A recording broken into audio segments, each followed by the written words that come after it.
September 11th, 2025, a very famous Chinese actor by the name of You Menglong, with over 25 million followers, he had performed in a series of hit dramas and his career was only getting bigger. He suspiciously falls from the 5th floor of a high-rise building in Beijing, a residential building that he does not live in. There are so many questions. First of all, can you really die from falling from the 5th floor? And did he fall? Was he pushed? Was it a self-exit? Why are authorities investigating for approximately 12 hours before concluding that there was no foul play? He was allegedly at this very suspicious dinner party with industry professionals, including his manager, other well-known celebrities, industry investors. These are millionaire billionaires who fund these projects. The police don't investigate these people. When he falls to his death from this 5th floor window, the window itself has been a huge point of contention. It's just a window that you open and it has a mesh screen. That window is pretty tall, falling at 35 inches tall. That's about waist height. So how does he burst through this mesh net and then fall out the window? The police say it was a drunken accident. They say he got way too wasted and maybe he stumbled and maybe he fell through the net and then fell out the building. That's the only conclusion that we can come to. People obviously have questions. Lots of questions, and the police don't want to answer anything. In fact, if you ask any of these questions on Chinese social media, your account is likely going to get suspended. You're likely going to get banned. So now, the biggest question people have are, why is the Chinese government censoring a celebrity's death? If the Chinese government has nothing to do with the celebrity's passing, why don't they just have the police investigate further? Why don't they investigate everyone at the dinner party? Why don't they look for CCTV camera at the residential complex? Who is connected to the government where they would have this type of power to censor everything? It's like overnight, You Menglong goes from being a beloved celebrity, an actor, to being an enemy of the state. Who's doing that? Well, people have a list. There's a list of 17 people going around, and this 17-person list, people are saying, we have all these reasons of why we think they were present at the dinner party. And the first one to go down is a red-haired film director by the name of Cheng Ching-sung. He's famously known for having like bright magenta looking. It's a very bad dye job, but he has bright red hair and I don't think that he has any particular works that are very stand out. That's why people think it's suspicious. How does he stay in business when he doesn't have any spectacular films? It doesn't make any sense. And he's very, very wealthy and he's very well connected. People say he was at that dinner party and we know he was at that dinner party. Director Cheng comes out and he says, I feel very burdened by this accusation that I was at this so-called dinner party. First of all, guys, I don't know what you're talking about, and I have the evidence to show that I was not there at that 5th floor unit in this Beijing high-rise. I was at dinner with a different friend of mine, Ting Hairong. She is the widow of this billionaire Chinese businessman, and she's a good friend of mine. And so, of course, we were at dinner. He posts these screenshots from WeChat, his text messages, with Ting Hairong to show, look, I wasn't there, I was at a different dinner party. The text messages read, this is Director Cheng asking, are you there yet? Ting replies with a voice message. Okay, so WeChat is kind of like iMessage, where if you respond with a voice message, you can convert it to text. And so he's converted to text so he can take a screenshot and show the people, show the internet, this is our conversation. I'm not hiding anything from you. I was not at the dinner party where You Menglong suspiciously died. Please stop connecting me there. Ting Hairong responds, why are you there so early? I'm on the way. You can order a cup of coffee first at the lobby. I made a reservation inside the restaurant, inside of the Bulgari Hotel, but just get some coffee in the lobby first. I'm gonna be there soon. So this is from September 10th, around 6:30 p.m. So the night prior. Yes, the night prior. We still don't know what time You Menglong allegedly fell to his death. We just know that he was found at around 6 in the morning by a neighbor who was walking the dog. We don't really know anything else. He responds, well, I got here 40 minutes ago. Why'd you get there so early? Didn't we say that we were going to meet at 6:30? This timing is just, can you just sit and wait and take a break? There's a little bit of traffic here. I was working this afternoon. Yeah, no, it's okay. Ting sends a heart emoji, a hug emoji, and she responds, I'm coming from the airport, so the journey is quite long. And he responds, no rush. That's it. That's like the contents of this screenshot. And netizens think, what does this even mean? What does this do? How is this an alibi? Text messages with your friend should not constitute as an alibi to a crime. People think it's weird that he's even posting this. And also, just because you meet someone at dinner at 6:30 p.m. doesn't mean you don't go anywhere else after. It doesn't prove that you even went to dinner with her. Because of how suspicious the messages are and the fact that he's releasing this as an alibi, people start going over and asking Tian Hairong, the widower of the billionaire, hey, can you talk about this? Because what do you mean you were at the Bulgari hotel with him? Are you sure he's not lying? Are these real text messages? She comes out and she says, I never wanted to explain myself to the internet. I'm from an older generation. I don't really check the internet. I was told by family and friends that I'm getting roped up into this madness. I don't even know these people. I don't even know You Menglong. Let me tell you what happened. September 10th, I had dinner with a good friend of mine, Director Chang. Well, I thought was a good friend of mine, okay? I don't know why he's dragging me into this mess now by posting these screenshots. He could have just said that he had dinner with a friend, but instead, now my name is out there. My name is connected to this. I'm getting cyberbullied. Because people think she's also one of the 17 people now. Yes, because they're like, she's so rich. She's so well connected. She's always got her little fingers in the entertainment industry. She must have been at the dinner party too. Who's to say that they even went to the Bulgari hotel? Maybe they just went to the dinner party and they forged these messages. And she's saying, I don't know what any of you guys are talking about. This is impacting my family. This cyberbullying is impacting my reality now, my family. So I'm also going to post screenshots of the text messages that I had with Director Chang on September 10th. And I will point out something very strange. First of all, I think it's strange that he's pulling me into this madness. And second of all, I think it's very strange that he chose to delete this one text message that he sent me that night. Right before he told me, no rush, at the very end of the thread that he showed you guys on the internet, he had said, I'm dealing with something, no rush. So I'm dealing with something, no rush. He deleted, I'm dealing with something. I'm just saying, why lie to the internet? Why drag me into this? That's all I'm saying. I'm just gonna post my text messages out there. So netizens are like, okay, we've got the exact same text thread minus or plus one message from two different people, from Director Chang and now his buddy Ting Hairong. So they're comparing these two sets of screenshots. Both of them are taken on an iPhone and both of them are very suspicious. This is like shooting your own foot. Now people have more ammo to study the different things, pieces of evidence out there. The first thing that they notice is that the audio messages, when they're both converted to text, they have 16 characters per line, including spaces and punctuation. Typically on WeChat, it's 15 characters per line. People start sending their friends audio messages, converting to text, taking screenshots, showing, hey, I have an iPhone, I probably have the exact same model, and it's 15 characters per line. But other people are commenting, well, sometimes when you change the text size on your phone, you could maybe do 16. Sometimes it's the screen size, if you have the Pro, not the Pro Max, or it could change. But people are like, it's still weird. Let's look for something else. And they find something else. You know how WeChat or any other messaging app, it likes to refresh you on the time and date. It'll say, even if you're in the midst of a conversation, it'll be like, well, now it's 10 minutes later, so I'm going to give you the time in the middle of the screen. It's not like you have to slide to the right to see all these text messages. It's just right there in the middle of the screen. Well, they see that, and they see all these different timestamps, and they try to line them up. And the colons of all the timestamps normally on WeChat are very consistent, very uniform. They're not matching anymore. Some people suspect that it's Photoshop. Yes. The time is, moved. And so people are like, now we have these two sets of text messages and both of you guys are suspicious. Because first of all, both of you guys have been suspicious from the get-go. Director Chang, he does not have a spectacular background. He does not have a spectacular reputation in the industry. People call him a creep, like a Chester the Molester. As a film director, he does this thing where he just sexually harasses people. I will say that Director Chang is openly gay and nobody really cares about that at all. I mean, I'm sure like any other country, there's some homophobic people, but truly, nobody really cared. The only thing that people were upset about is that time and time again, there would be these rumors, there would be these conversations, scandals that come out of Director Chang sexually harassing male models, male influencers, and male budding actors who want to get into the industry. And the way he does it is very stereotypically predatory of the industry. He would say, you want a job? let's go eat.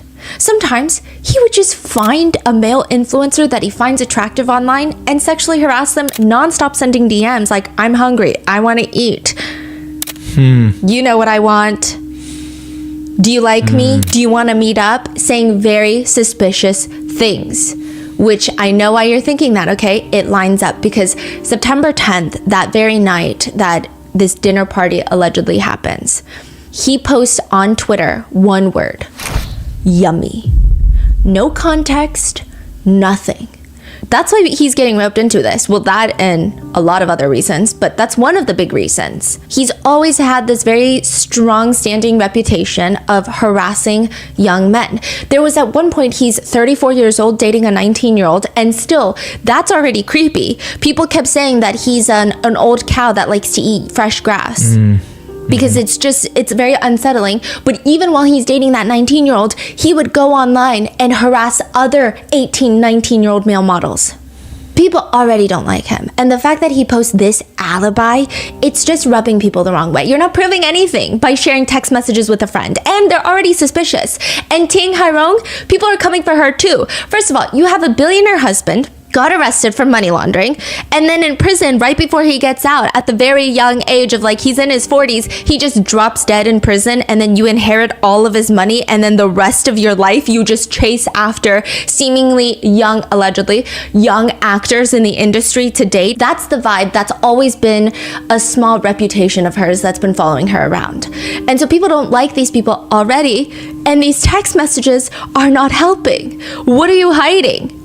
These two come out and they say, you know what? I got you. I'm going to give you more information. Here are receipts. Here is a paper receipt of the Bulgari hotel in which us two, we ate in for a table of two, September 10th at around 6:47-ish, because, you know, the timing was, I got there late because I was going from the airport. You get it. So they post a picture of this paper receipt sitting on a marble counter.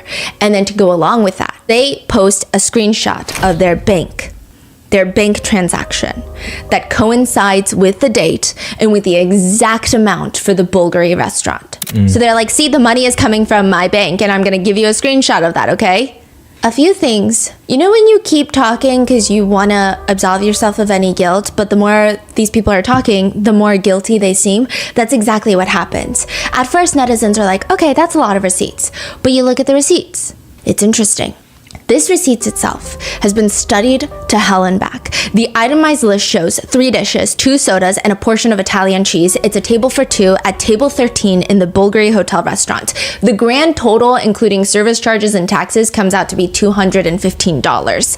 Obviously, there are comments on how ridiculous it is to spend $215 on 2 people. But another thing netizens notice is the picture of this receipt, they're posting this like early October. What does that mean? It's been a month since September 10th. It's been like weeks. And you're telling me the receipt looks pristine? It doesn't look wrinkled. It looks like it was just printed yesterday. It looks fresh off the roll, fresh off the printer, which is very strange because these two people, they're very wealthy. They don't seem like the type to save their receipts for bookkeeping. They don't seem like the type that's like, oh, that was a business dinner, I gotta put it in my bookkeeping. They seem like the type that's like, if it's under $10,000, I don't even need a receipt. Yeah. But suddenly you have the most pristine collection of receipts that is not crumpled, that you don't just shove into your pocket or your purse. It doesn't make any sense. But the more damning piece of evidence is the receipt shows a time of 7:10 p.m. That's when the receipt is. That's when okay, so it says time, 7:10 p.m. At the very least, some people are interpreting it differently. It doesn't make sense that they would be done eating at 7:10 p.m. because their text messages, they were supposed to meet at 6:30, but she's running so late. Yeah. And then also, it's a hotel. It's a 5-star hotel. Any hotel, regardless of the stars, but like the more stars, the more wait time at restaurants typically. They sit down, you get wine, you get drinks. Like it takes, freaking way. You're sitting there for 40 minutes chit-chatting before your food comes out at the Bulgari Hotel. They're speed eating like this is a Chipotle. It doesn't make any sense. Or this is when the tab is open, maybe? So that's the next thing. People are like, okay, this is when the tab was open. Yeah. They start the order. They take the order at 7:10 p.m. Okay, put it into the system. Yeah. And now it's probably going to take like another 30 minutes for the food to come out. 7:36. So about 26 minutes later, Yeah. they're definitely not done eating. Because again, if the food is put into the system at 7:10, let's say the fastest it comes out, 15 minutes later, what is that? That's 7:25. And then you're done at 7:36? I doubt it. There's no way. An Italian cheese plate, you're not scarfing cheese down like that. You're sitting there and you're talking. So why is it at the very end of their text messages, you don't see the text message itself, but like I said, in the WeChat likes to float these little time markers when more text messages are sent. You just see this in the middle of the screen at the very bottom of the screenshot. 7:36 p.m. There's a message. A message. So it's them two sitting inside of this high-end restaurant in the Bulgari Hotel, texting each other at the same table. Why would they do that? Why would they do that? And why would they not show us the message then? Yeah. And then another thing. You know how we got those screenshots of the WeChat? It's very clear, both of them, these screenshots come from an iPhone. Why is it that when they post their bank statement, it's an Android all of a sudden? The time, the battery marker, it's all Android interface. So what does that mean? And what does the Bulgari Hotel have anything to do with this? This is probably the more complicated web of storylines that we've covered in a while, where nothing can be taken as a fact, nothing can be confirmed, everything is alleged, but everything starts unraveling in a way that doesn't even make sense. Videos start going viral of what appears to be You Menglong being tortured inside of a Bulgari hotel, the same Bulgari hotel that these two allegedly had dinner at. Then these two, a lot of their history starts coming up, and there are allegations that they're connected to not just You Menglong's passing, but to other famous celebrities passing. You Menglong's agency, in fact, there are now conversations of at least 10 different celebrities passing away under very suspicious circumstances from his exact same talent agency. And there's so many things that are very similar to his case. The police are closing the cases immediately. There's lots of rumors circulating. The police want to shut down all conversations. They don't want to reinvestigate. They don't want to disprove any rumors. They just wait until all of it quiets down and everyone forgets about it. This is part 2 of the You Menglong case. We would like to thank today's sponsors who have made it possible for Rotten Mango to support the New York Immigration Coalition. They're an umbrella policy and advocacy organization that represent over 200 immigrant and refugee rights groups throughout New York. This episode's partnerships have also made it possible to support our growing team, and we would also like to thank you guys for your continued support. As always, full show notes are available at rottenmangopodcast.com. We will also be linking a signature petition on the website demanding justice for You Menglong. A quick disclaimer, there are lots of sensitivities in this episode, brief mentions of self-exit, corruption, drugging, physical assault, essay, and a lot of perhaps more political conversations that have been taking place. This is just a recap of all the different discourse online. This is not me taking a political stance against one nation or another, especially when I have yet to visit a country. I don't even think that I am in a position to take any judgments, but today's case does take place in China. We had our professional translators working almost around the clock to help gather the information for this case. In this case, I mean, if you haven't watched part 1 already, go watch that first, because there's no way that I can even give you a full recap on it. But it is the most confusing case in the sense of there is nothing that is confirmed. There is nothing that we know to be definitively true. I mean, categorically, everything is alleged. Everything is a rumor. Even rumors are getting debunked. There will be times where my researchers are like, yes, this is what happened. And then they'll call me in the middle of the night and be like, that's not what happened. They just disproved it. Okay, let me tell you. But then after people are disproving it, other people don't believe in the disproving of the rumor. So there's like 20 different camps of people for every allegation, for every suspicious leak that's been out there. So the information in this episode is largely unverified, limited, constantly getting deleted, re-uploaded. I imagine this episode, I actually don't know if it will age well or not, for the sole reason that with cases like this, we're very hesitant to talk about it, because the last thing we want to do is spread an unconfirmed rumor or to indirectly accidentally cast light onto someone that may have no involvement. That's a huge fear of ours. But with this one, I just don't know if there will ever be a time where the authorities will come out and give us any concrete information. And I think that what has happened with other celebrities that were part of You Menglong's agency, people have just stopped the conversation because it's been years. And so this is what we know, and this is what the online discourse is. But again, do your own research, come to your own opinion. The only things that I can tell you with full confidence in this episode is that You Menglong, a famous beloved Chinese actor, is dead. The facts around his death are suspicious in my opinion. The government, the police are behaving even more suspiciously, and those are the only concrete facts that we really have.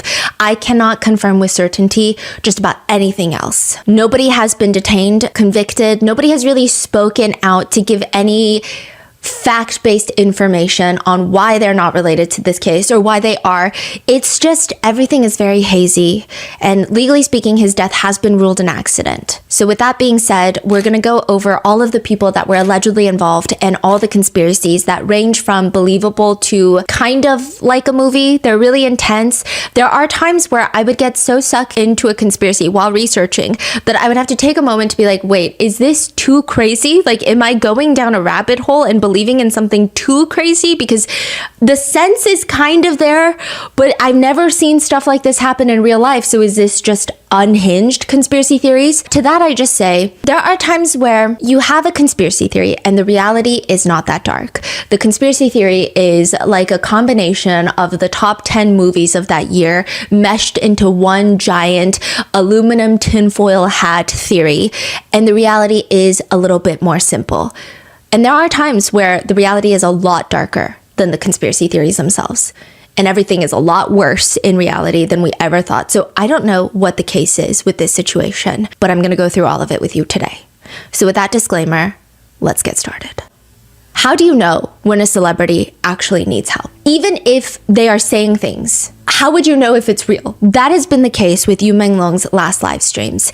People have been pouring through his social media history. They've been going through his pictures, any of his tweets to see, is there something we're missing? And they have put together a series of clips. So in part one, we went over, it looked like he had bruises on his eyes. It looked like he had these injuries that he was hiding with makeup when he was out and about and fans were taking pictures and videos of him. But in his own live streams, fans have found some very strange things. We don't know if these have been taken out of context, so take it with a grain of salt. But in one live stream, You Menglong is wearing what appears to be a blue suit. He looks like he's working, and it just looks like he's reading comments from his fans during the live stream. He kind of has his hand covering his mouth as he's reading the comments, and some people say it actually doesn't look like he's reading the comments. His eyes aren't necessarily moving left to right. They're not moving up and down. They're just kind of staring at the comments, almost as if he's looking at the comments, but his attention is maybe elsewhere in the room. Like he's trying to listen in the room. He's trying to get a vibe of if anybody in the physical room with him is staring at him. And then eventually he says, puts his hand down. He says, while he's covering his mouth. Puts his hand down and immediately mouths something before talking. And it sounds like a very breathy, low, save me. You can barely hear him. You can see his lips moving. You can hear some breathiness. It kind of sounds like save me, but you don't really hear it. It sounds weird. And then immediately afterwards, he starts voicing out his words like this. So it's like, save me. And then voicing out his words like this. 也不是 PK， 也不是有两个对话的那个。 Just talking about normal things. Netizens have ripped this live stream apart, saying, is this a moment where he's reaching out for help? Because it doesn't make any sense. Why would he say, save me like that? Others are saying, no, it's because the internet was lagging. So maybe his mouth and his voice weren't matching up, and so his mouth looked like it was saying save me, but it wasn't. It was just not catching up to the sound. Other people are saying that doesn't make sense because I distinctively hear a save me.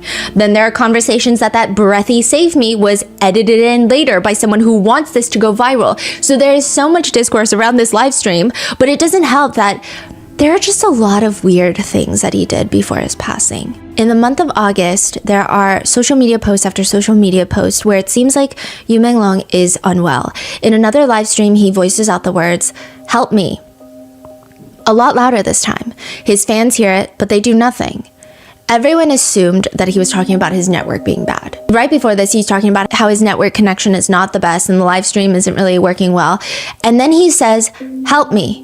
And so people are wondering, maybe he tried to play it off with whoever is in the room with him, because the whole insinuation is that his agency, his manager, are in control of him.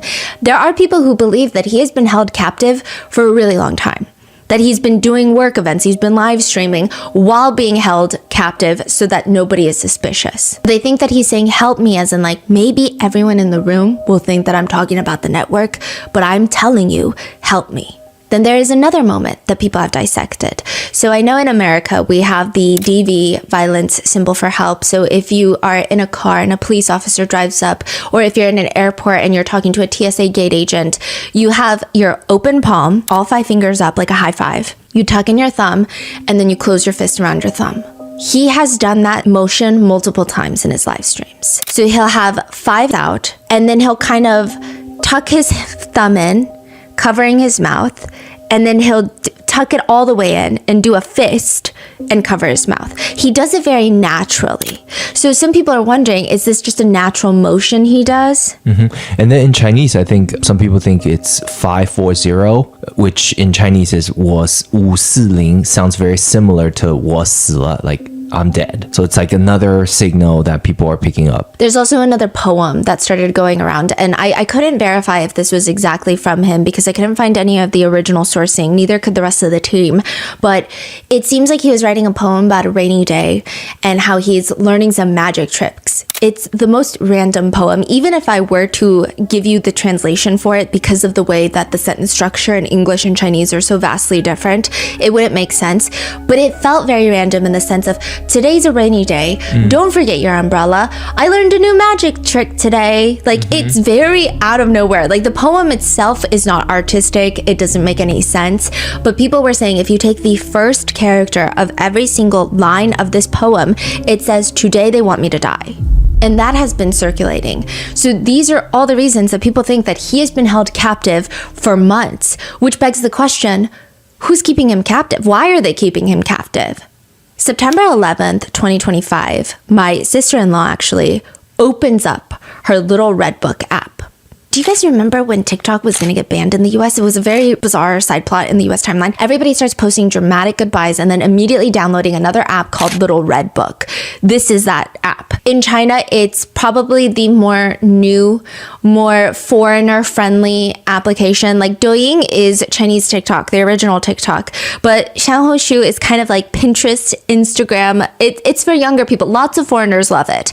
And she opens up the app, and the first message that she gets is like, hello, are you aware of the content guidelines on this application? You are not to repost like negative celebrity trivial matters. Like, please refer to the terms and conditions as a user. Click here to accept and close. It was the most bizarre, out of place notification that she got, to the point where she screenshotted it and sent it to her friends because she thought it was very strange. And it wasn't because of like she was posting anything and getting like a strike or another alert.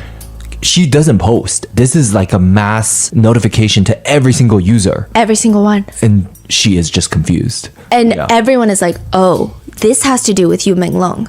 Because September 11th, 2025, the same day that You Menglong is found deceased at the bottom of the building, the Cyberspace Administration of China demands a meeting with the executives of Little Red Book. The purpose of the discussion is your trending list. The trending list, what the users and your algorithms decide to push more out into the ether. They're saying you guys frequently have celebrity personal dynamics, interpersonal relationships between high profile people. It's just trivial. It's trivial, nonsensical matters that really impact the online ecology, and it's the ecosystem of the younger generations online. This is not good. They should focus on things that really matter. This is actually a thing. The Cyberspace Administration of China, they were the ones to ban feminine men. That was like a thing. They didn't really want a lot of what you would call pretty boy celebrities, which is like a bigger thing in East Asia, Korea as well, because they felt like it was instilling weak values in the men in China. So overnight, all these idols that fit that category were scared to get banned. So they're like posting workout videos in the gym. They're saying like, we are trying to cultivate the perfect ecosystem to influence the entire nation in a positive way. And all of this gossip about celebrity drama is not going to be good. And this gossip that they're talking about is the death of You Menglong. Later, anyone online questioning the cause of You Menglong's death on Little Red Note were automatically getting deleted, banned, and suspended. But people have gone to Threads, they've gone to Twitter, they've gone to all these different foreign social media platforms to come up with what they believe happened. And it actually starts way, way before September 10th or September 11th. They go all the way back into August.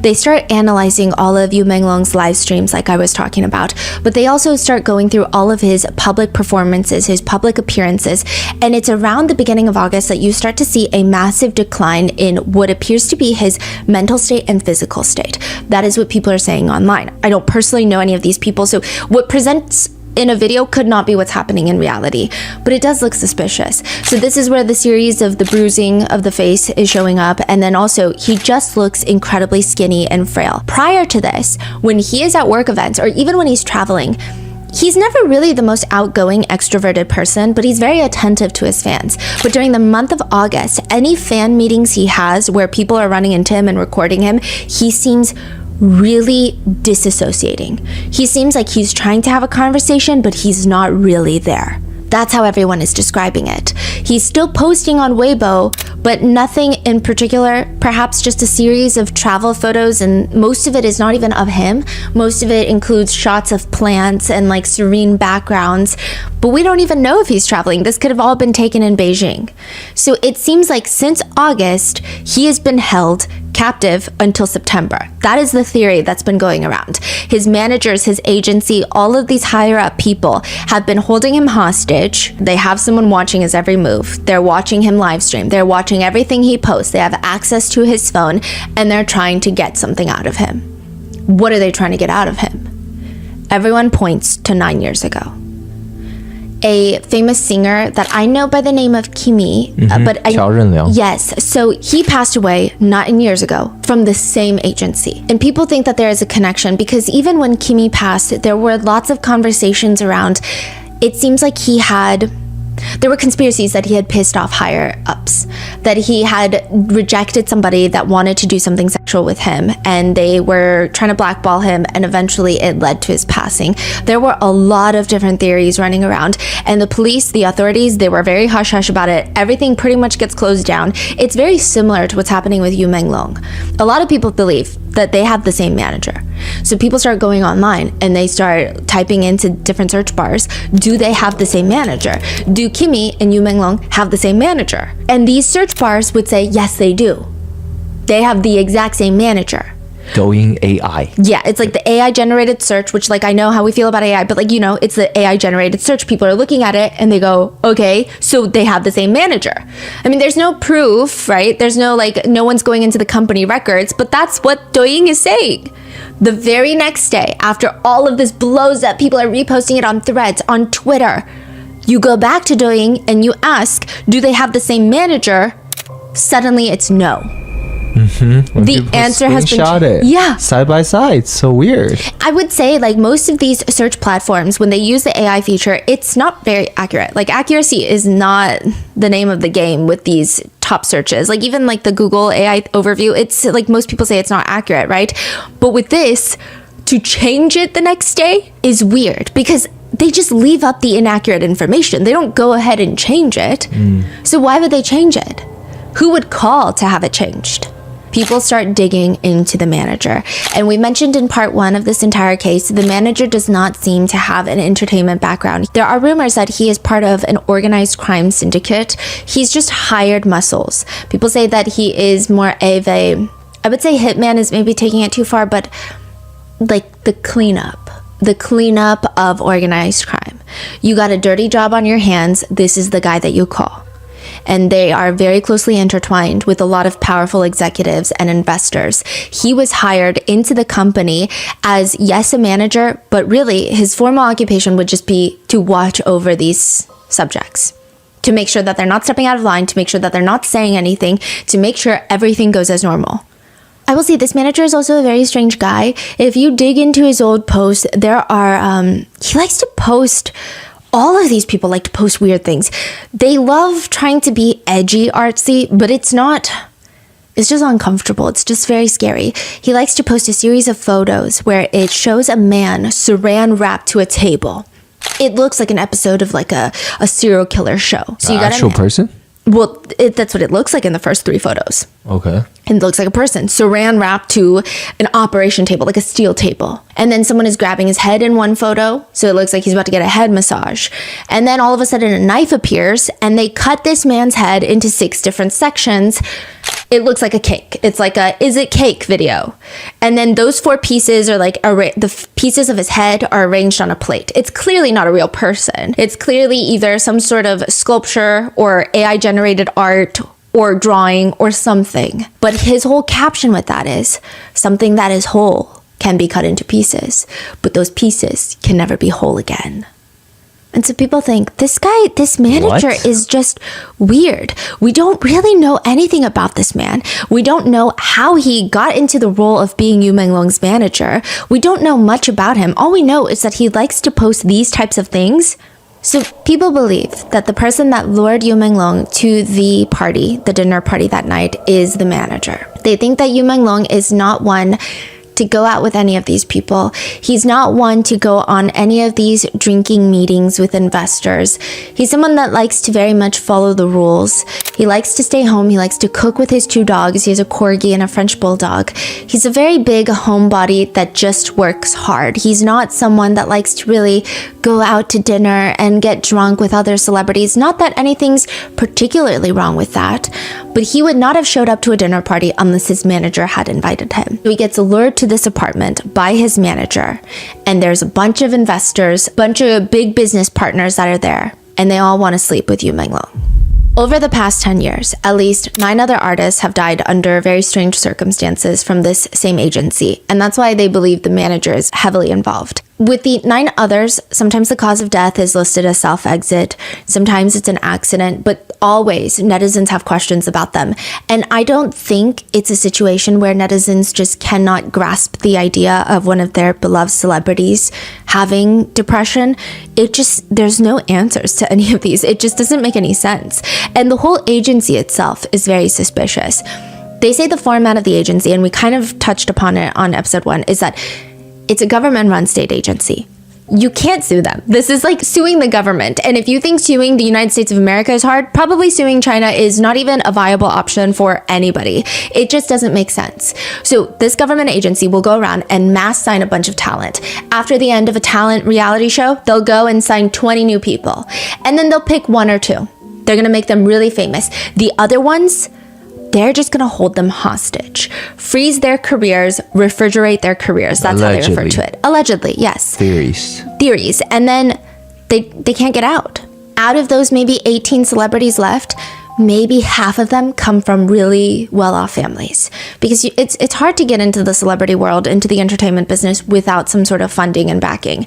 So these celebrities' families will say, you know what, I just want out of this contract, so I'm going to pay whatever crazy fee you want me to pay, and I need to leave. I need to go sign with someone who's actually going to invest resources into my career. So they sign the contract and they leave. And then you have a handful of people left. These are people that come from backgrounds where they can't afford a breakup fee. Those termination fees are like millions of dollars. With You Menglong, it was 30 million. They can't afford that. Like, they would be in debt for the rest of their lives and the next life. It wouldn't make sense.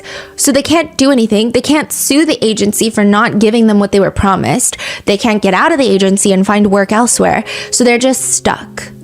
So what do they do when they're stuck? This is when investors can come and decide if they like you. These people are considered free-for-all playthings. They will allegedly open up shell companies in their name to launder money. These massive investors and business owners will launder money through their names. Other times they will use them as victims for their sexual sexual fantasies, allegedly. That has been the rumor. But it is true that there were companies open in their name that's dealing firearms and military weaponry. Yeah, so that seems pretty much confirmed. You Menglong had multiple shell companies in his name, and all of them were pertaining to military contract sales. And this is not someone who would money launder. None of the money was going back into his accounts. It's going in and out, and you're talking about millions, tens of millions of dollars. And he isn't seeing any of that money. He doesn't know anything about the military, but it's getting laundered in his name. There is a very famous Chinese celebrity by the name of Yang Mi. We've talked about her briefly on our other podcast, Moral of the Story, and she's massive. She's probably one of the biggest stars in China. She worked on Eternal Love with You Menglong, and she has her own agency, and it seems like they have a very sibling dynamic. I mean, they played siblings, but they also have one in real life, like sibling dynamic. She traveled to Beijing at least 3 separate times with the sole intention of signing You Menglong. Really? And the agency would just not let him go. I think that she knew that they were not putting enough resources into him, and she wanted to help him. I don't know if she knew anything deeper. I'm not saying that she knows anything sinister, but I think that she was like, he's not getting enough roles as he deserves. I think I could do a lot more for him. Company would not let him go, and this company is not really doing anything for his career either. And it seems like if this is what the company is doing, because they're a state-run agency, they could theoretically get away with it. Remember how I said there were 9 other people in the past decade that suspiciously passed in this company?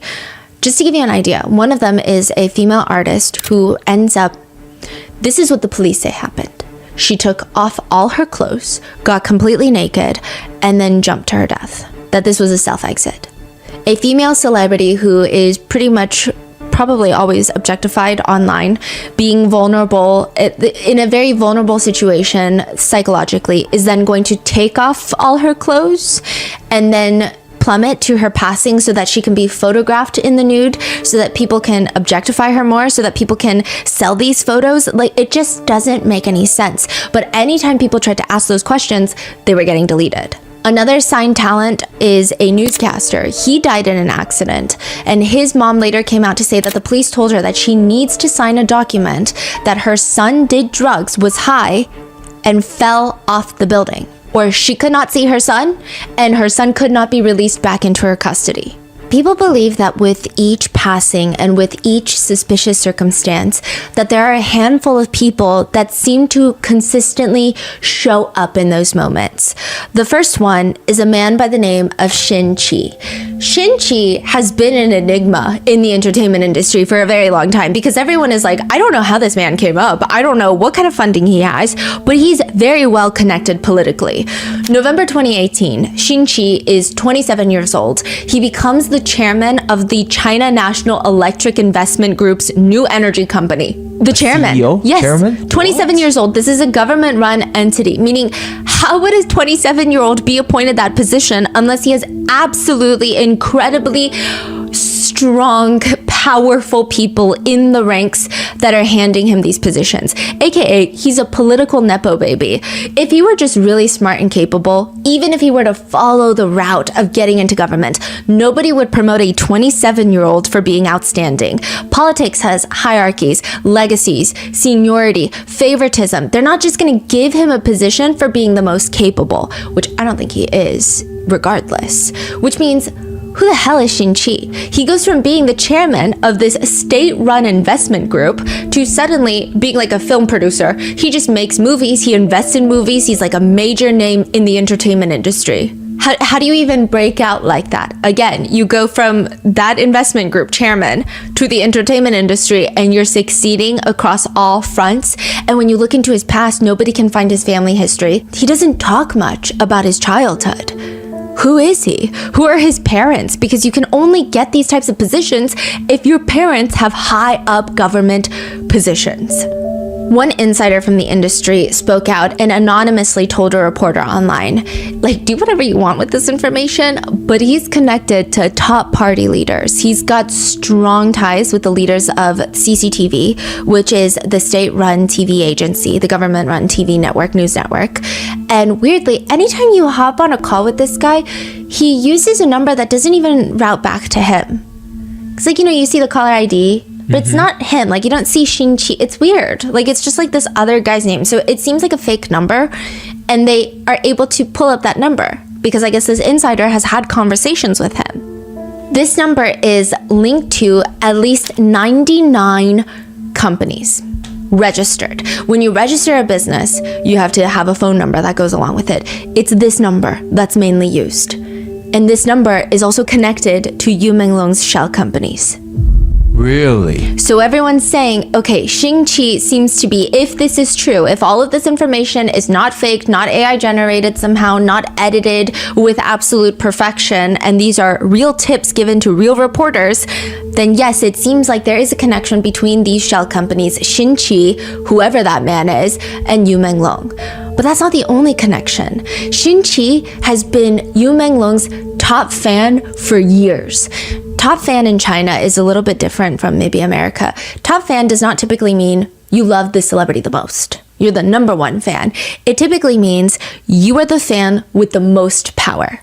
You can buy billboards. You've got money. You've got connections. You are a highly influential fan. You can make things happen for your favorite celebrity because you yourself have power. That's what they call a top fan. Xinqi has been You Menglong's top fan for years. He actually runs You Menglong's fan club. It's crazy. Wow. And he is reported to be gay, and he seems to have some sort of crush or some sort of infatuation with You Menglong, has been the conspiracy online. And again, I don't think that I need to be the one to give you a disclaimer, but sexual orientation has no correlation with someone's ability to commit a crime or to be a vile person. I mean, I think if you look at most episodes on this channel, straight people commit so many heinous crimes. Like, if you're trying to use this as a way to be homophobic, you should try a different video. Nothing on our channel, but people think that he had this infatuation with You Menglong and has been trying to get You Menglong to consent and to do sexual things for him, sexual favors. And the best way to do that is to stunt his career growth. So after all of the big hit dramas that he was in, around 2020 to 2023, You Menglong is off the radar. He goes into the village to teach children. He's basically starving. He comes back and he jokes that he has no money for food. Now we know it probably wasn't a joke, but for those 3 years, it is believed that Xinqi and at least another very wealthy, influential person wanted to get You Menglong, and he was refusing. So they completely halted his career. I think it sounds like a very big conspiracy, but the thing to remember is for these people, if this were to be true, it's not much. It's just vengeful. It's like, okay, fine, you don't want to sleep with me? Then you're not going to get a job. Yeah, I mean, and also you look at his career. How could you going from doing such big drama with Young Me? With Young Me, yeah, like these are crazy breakout roles, and then boom, Gone. Off TV for 3 years. And something happened. Yeah. And it's not like he was trying and nothing was happening. Yeah. It's like, oh, that was a flop. It wasn't, he was just gone. Yeah. He was gone. And so people think Xinqi is one of those people that wanted to get something from him and it wasn't working. And another thing to add to this is there have been reports that from beginning of August, some people even say in the month of July, there were lots of leaked blind items from the paparazzi saying that, hey, there's a very big actor that was in Eternal Love. Now, to be fair, Eternal Love has a lot of big names, but he was in Eternal Love and we got news of a major scandal from him. Yeah, I think they say like a celebrity from the show with 25 million followers, which, I mean, come on. Yeah. How many exactly 25 million? Who are we talking about? Yeah. And people were saying that these executives, these higher ups, are leaking this information to the paparazzi as another way to threaten You Menglong and say, see, we not only have power over your career, we can also ruin your whole career. Like, we can just take you off the screens, yes, but we can make you a very bad person online as well. And so this is just adding more and more pressure. So people believe that Xinqi was one of the ones that really wanted to sleep with You Menglong, and they believe that he was there at that dinner party that night. And just to give you an idea about these dinner parties, a lot of Chinese celebrities have seemingly spoken up about this, and it's kind of the same in East Asian culture, I'm sure Korean culture as well, not just in the entertainment industry, even just the business world. You want to get a business deal done, you got to go get drunk, you got to go to a haeshik, like you have to go and pour alcohol for these higher ups to get a deal signed. There's this very viral clip of Tao from EXO. He is now in China. He also recently got married, I believe. He was talking about, this was from years ago. He was screaming, like getting very riled up in a live stream. And he said, I have my own agency. And if you tell me my employees, my talent have to go do a business deal and they have to drink something, then get the fuck out. I don't need your money. We don't need you. We don't need your stupid deals. Like, no, I'm not letting them put their health in jeopardy. 给我公司所有员工，我立了一个规矩：你出去谈任何业务、谈任何项目，只要让你喝酒，不滚都滚。我绝不让我员工去卖身体、去喝酒、去谈任何的业务。这辈子我不可能做这种事儿。我公司可以不做，我不让我员工做这种事情，就这么简单。And I think he was saying health as in like, because you have to get like blackout drunk and Yes. that level of alcohol is not good. But people have been recirculating this clip by saying maybe health could mean other things. We don't think that's what he meant, but they're saying like, we just don't know how dark it gets when people get that drunk. We don't know how many people could get taken advantage of. So it does seem like this is a very normal thing that happens, at least these drinking parties. The reason that Shin-Chi is important to this, though, is a lot of people believe the money laundering is all connected to him. He had opened up the shell companies in You Menglong's name. He wants to sleep with You Menglong, and he also has this very shady LinkedIn profile, if you will. How do you go from being nobody to being the chairman of this state-run massive investment group to being this very famous producer and director and doing all of these things in the entertainment industry? Nobody knows who your parents are. So there are rumors that he is the illegitimate child of the head of state of the entire nation. Because even if he, there were previous rumors circulating that maybe he was the illegitimate son of one of the Politburo members, which are like the top 25 most powerful people in the nation. But a lot of people are saying there's no way that the head of state would not just let them go down for it. Because this looks bad ultimately on the head of state. It doesn't look bad on everyone. It looks, ultimately when you have one person at the top, like anyone, most nations have a president, it just looks bad on that person. They're the first to be blamed. So why would they go down for a random person's son in the top 25 most powerful politicians? At the end of the day, he's the most powerful. Why would he go down for him? So they think that this guy, Shin-Chi, is connected, is the illegitimate son of the head of state of the entire nation. And there have been rumors circulating prior to this. And these, I will say, are rumors that a lot of these are people who very much dislike the government system in China.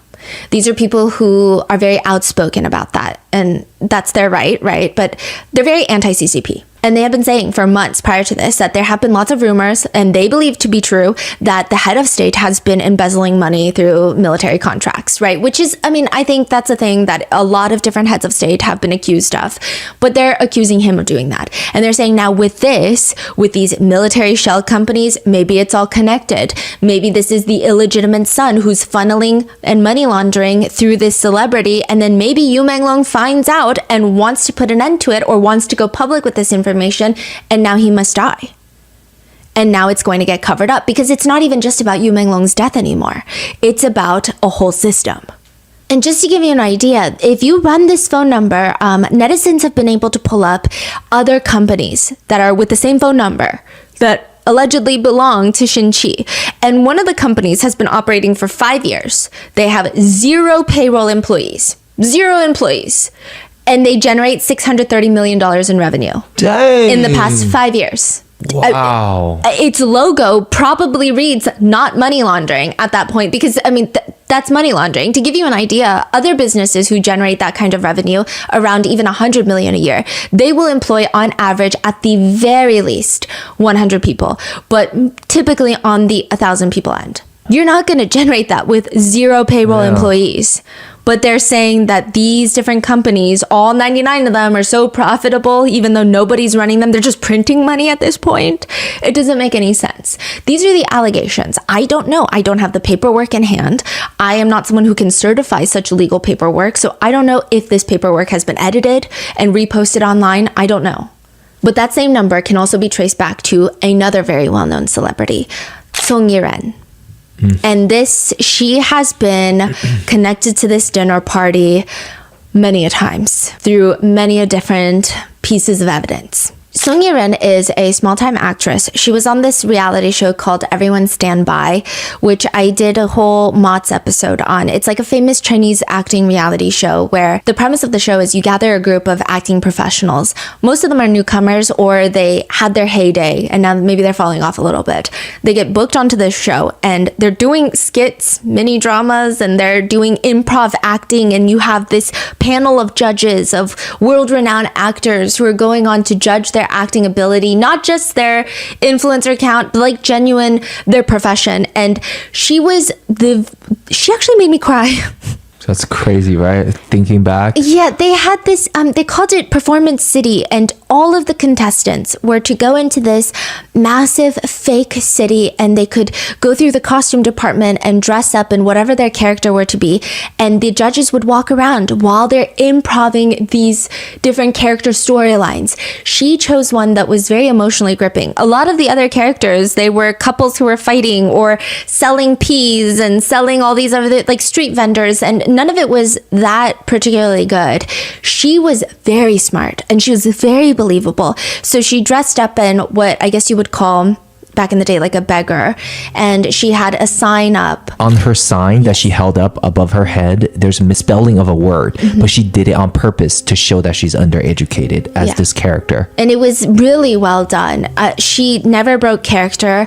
It was freezing cold in there and she was shivering because she was that dedicated to the character. I cried watching that because I just felt like it was so good. That's her. She has been placed at the scene of the crime. Whether it's true or not, I'm just going to give you what people have found online. There have been rumors circulating long before she was even on that show that I didn't know about, but they said that Song Ye-ren's personal and professional lives were vastly different. They were just saying it's weird. They said online her career is very much girl next door, soft girl image. Oh, I've never seen anything inappropriate. Like that was always strongly associated with her. But sometimes other co-stars and other friends would talk about her and they would let it slip that her nickname for a really long time was Xiao Taimei. Xiao Taimei. What does that mean specifically? It's like the bad kids in school. She's like the head of it. The bully in K-drama.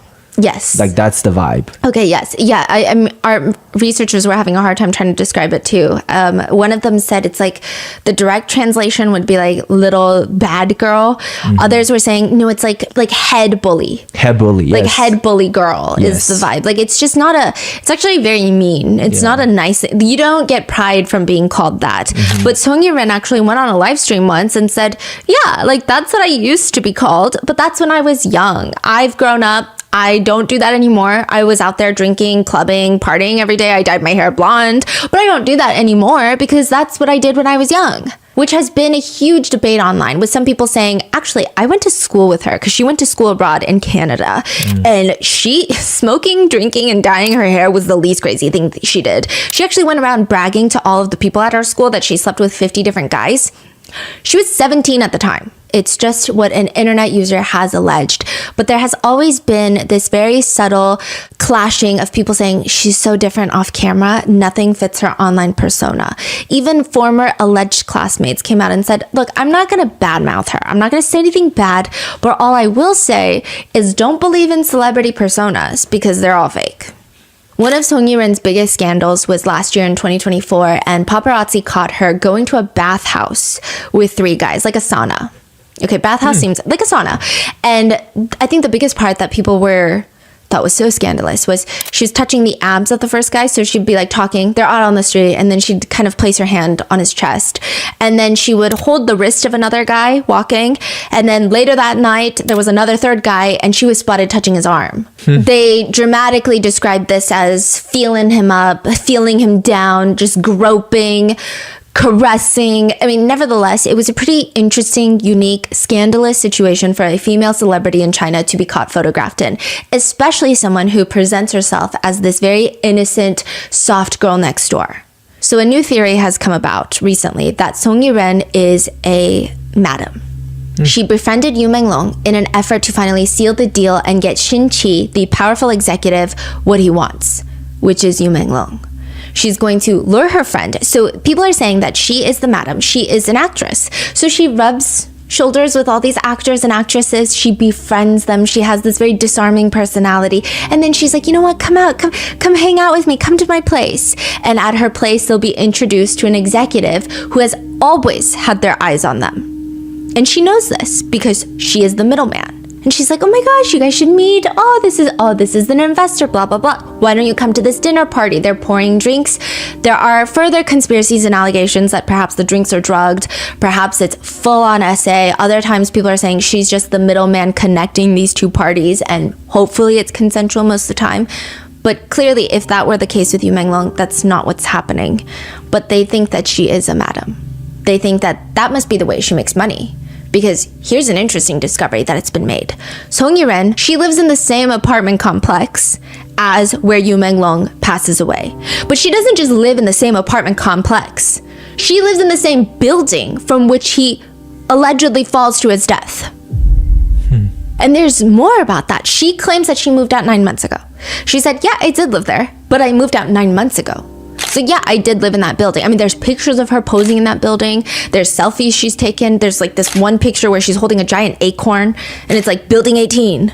And again, it could be photoshopped, but she has said, I moved out 9 months ago. So we don't know if maybe the building number was photoshopped and maybe it was a different building, but it doesn't seem like, it seems like it was that building. There are other allegations that she never moved out, and there are other photos circulating of an apartment unit where in East Asia, there's a lot of times where you just hang dry your clothes. So you get one of those like drying tables, and it's up against the window of one of the apartment units, and there's this blue dress shirt and white pants that are hang drying in front of the window.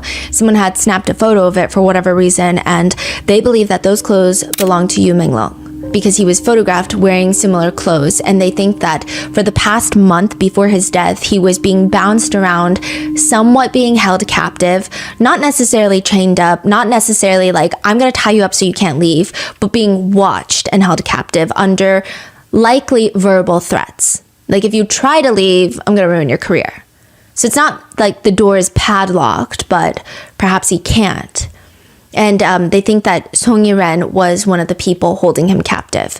I do think that this conspiracy theory does get crazier and crazier, but one thing to note is a lot of people were confused. She's on an acting competition show. She's not a major celebrity. She's a small-time actress. How can she afford to live in an apartment building like this to even begin with? So people think, well, that's because she makes her money not from being an actress, but from being a madam, right?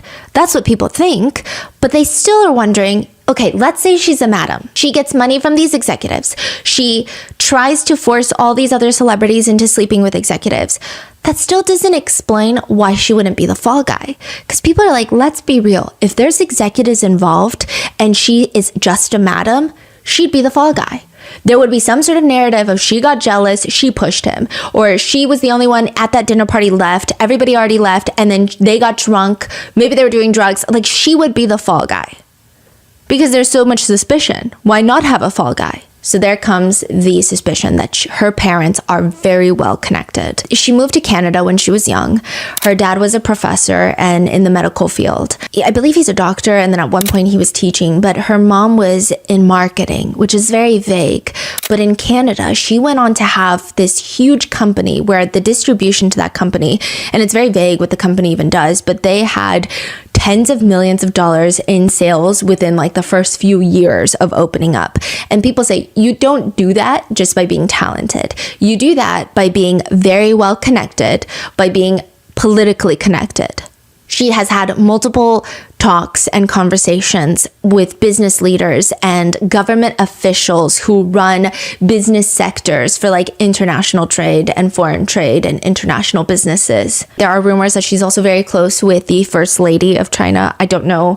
I've never seen a picture of them together. Song Yiren's mother is very close. This literally could just be someone tweeting random whatever they can think of and hallucinate in their brain from across the sea. I don't know. Or it could be true, or there could be 10% truth. I don't know. But I think people are saying there's no way that she wouldn't be a fall guy unless her parents are also well connected. I know she currently is so majorly hated across the board all over China. And it's not just because she lives or maybe previously lived in the same apartment. There's a lot of other things.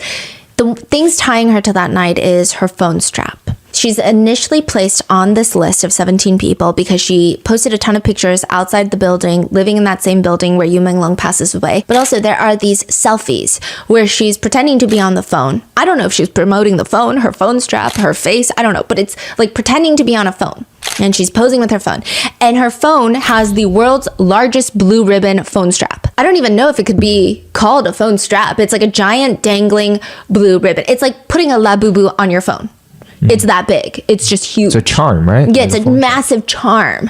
And that's what it looks like. Now, eventually, a series of peephole videos start making the rounds. And I call them peephole videos because it appears that someone is inside their apartment unit filming through their peephole. When people are walking in the hallway, you just see shadows, you just see figures. It looks like a horror movie. You don't really see the people, even though they're on the other side of the door. Peephole videos go viral, and it sounds like a man crying. And you see these figures ushering this man down the hallway. And then behind them is a woman on her phone, and it looks like she's filming them because her phone is propped up all the way up, and there's just no reason for her to be holding her phone like that unless she's trying to get a signal. So it looks like she's filming them, and the phone shadow on this wall has this giant lanyard attached to it, and people think that looks like the phone strap that Song Yi-ren was showing off. Otherwise, what the hell is that shadow? Now, I will say a lot of people have more or less debunked these peephole videos. They were posted by a Thai woman September 16th of 2025. So technically the timeline makes sense in that it was posted after You Menglong's death, because there are a lot of other leaked videos that people found the original videos to have been posted before his passing. So it wouldn't make sense because, I mean, time just doesn't work like that. But timeline wise, it makes sense. However, a lot of people are saying you can clearly see that this was not in China. You can clearly see that this is not in Beijing. Other people are saying this Thai woman, like, she has nothing to do with this case. If you look at her other previous videos, it has nothing to do with her. But even that has been debunked. So people are arguing, well, actually, we don't know that. We don't know any of that. The person who posted it hasn't come forward to say that. If you want to muddy the waters of a conspiracy, what would you do? Pump out other stuff. Pump out more conspiracies, make it so crazy that nobody knows what's true and what's not true. Others are saying, well, the Thai woman posted it because she might have friends in China who are like, I don't know what to do with this video because I can't post it. You gotta post it. It doesn't really matter if the video is true or not, because I think the circumstances around his death are suspicious enough. I think even if videos are getting debunked left and right, I don't think that should make anyone feel like his death was a drunk accident like the police claim, unless there is factual information, evidence that comes out that says he was. I think that this feels like we could go in a loop. You know, people are saying, well, obviously, maybe the government is spreading misinformation, because if they spread such crazy misinformation and then they debunk it, then it's like, oh, now all the information must be fake, or it must all be crazy. Or sometimes people think the government could be spreading this conspiracy to get even more outlandish, because the general population is not going to believe that aliens came down from the skies to do something. So they think there's a lot of cat and mouse between even the censoring party and the censored people, but I don't know.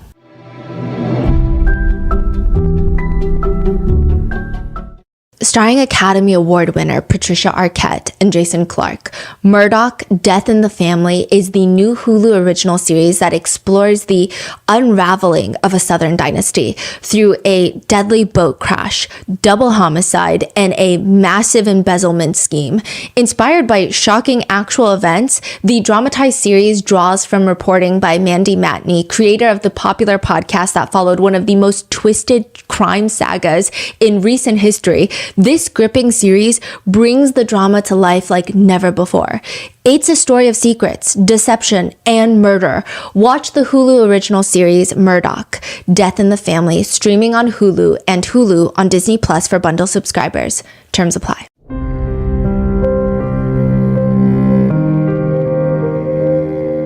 However, if we have to go with the safest option, which is, let's say, the peephole videos are in fact completely debunked. They do not exist, or they don't exist in the context of this case. This is not You Menglong. This has nothing to do with this case. It's just a random video that has been connected. Let's say that's the truth. Then what connects Song Yi-ren to this entire incident other than the fact that she may or may not have lived in the same building? She may or may not have moved out 9 months ago. There's lots of celebrities that live inside of this apartment complex. What places her at this dinner party? August 10th, she uploads a series of photos. So this is exactly 1 month before You Menglong's passing.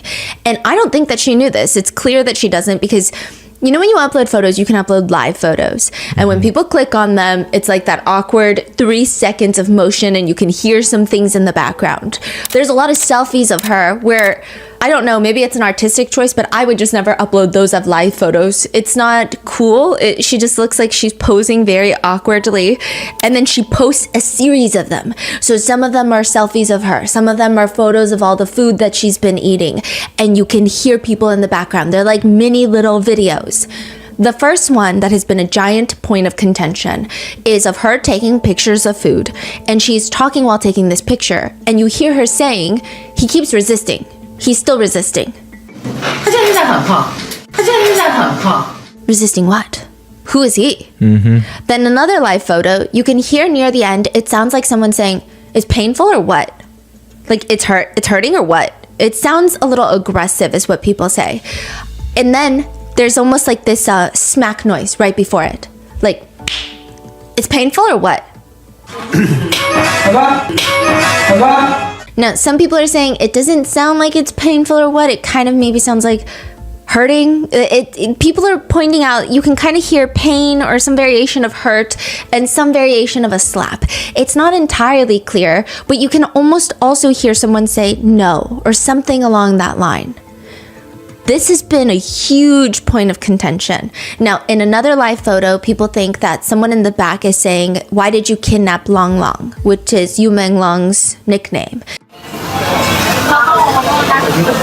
I will say that one is a little bit more debatable as people are saying, well, I don't hear it. Some people are saying, I absolutely hear it. It's been back and forth. But the he keeps resisting one, it's clear. That one is crazy. The audio is like as clear as this podcast. And there's another picture that has also been in that little photo dump timeline is she's at a sushi restaurant and you see a little cloth on top of someone's phone. And that phone is very specific. It's an iPhone with this silicone orange phone case on it.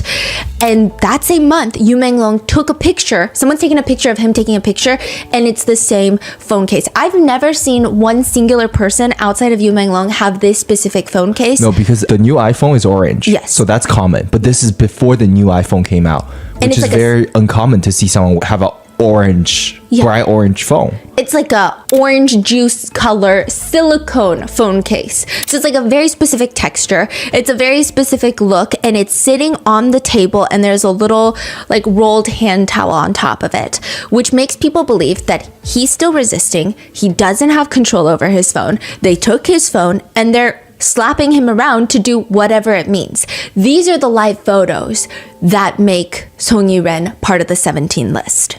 Now, she does go back and she edits this original post. These pictures are still boldly up. I mean, I don't know if it's just maybe she thinks it makes her look less guilty if she doesn't take it down, but they're still up. The comments read, "This is the most popular Song Yi-ren will ever be." Who are you talking about resisting? Who's resisting, huh?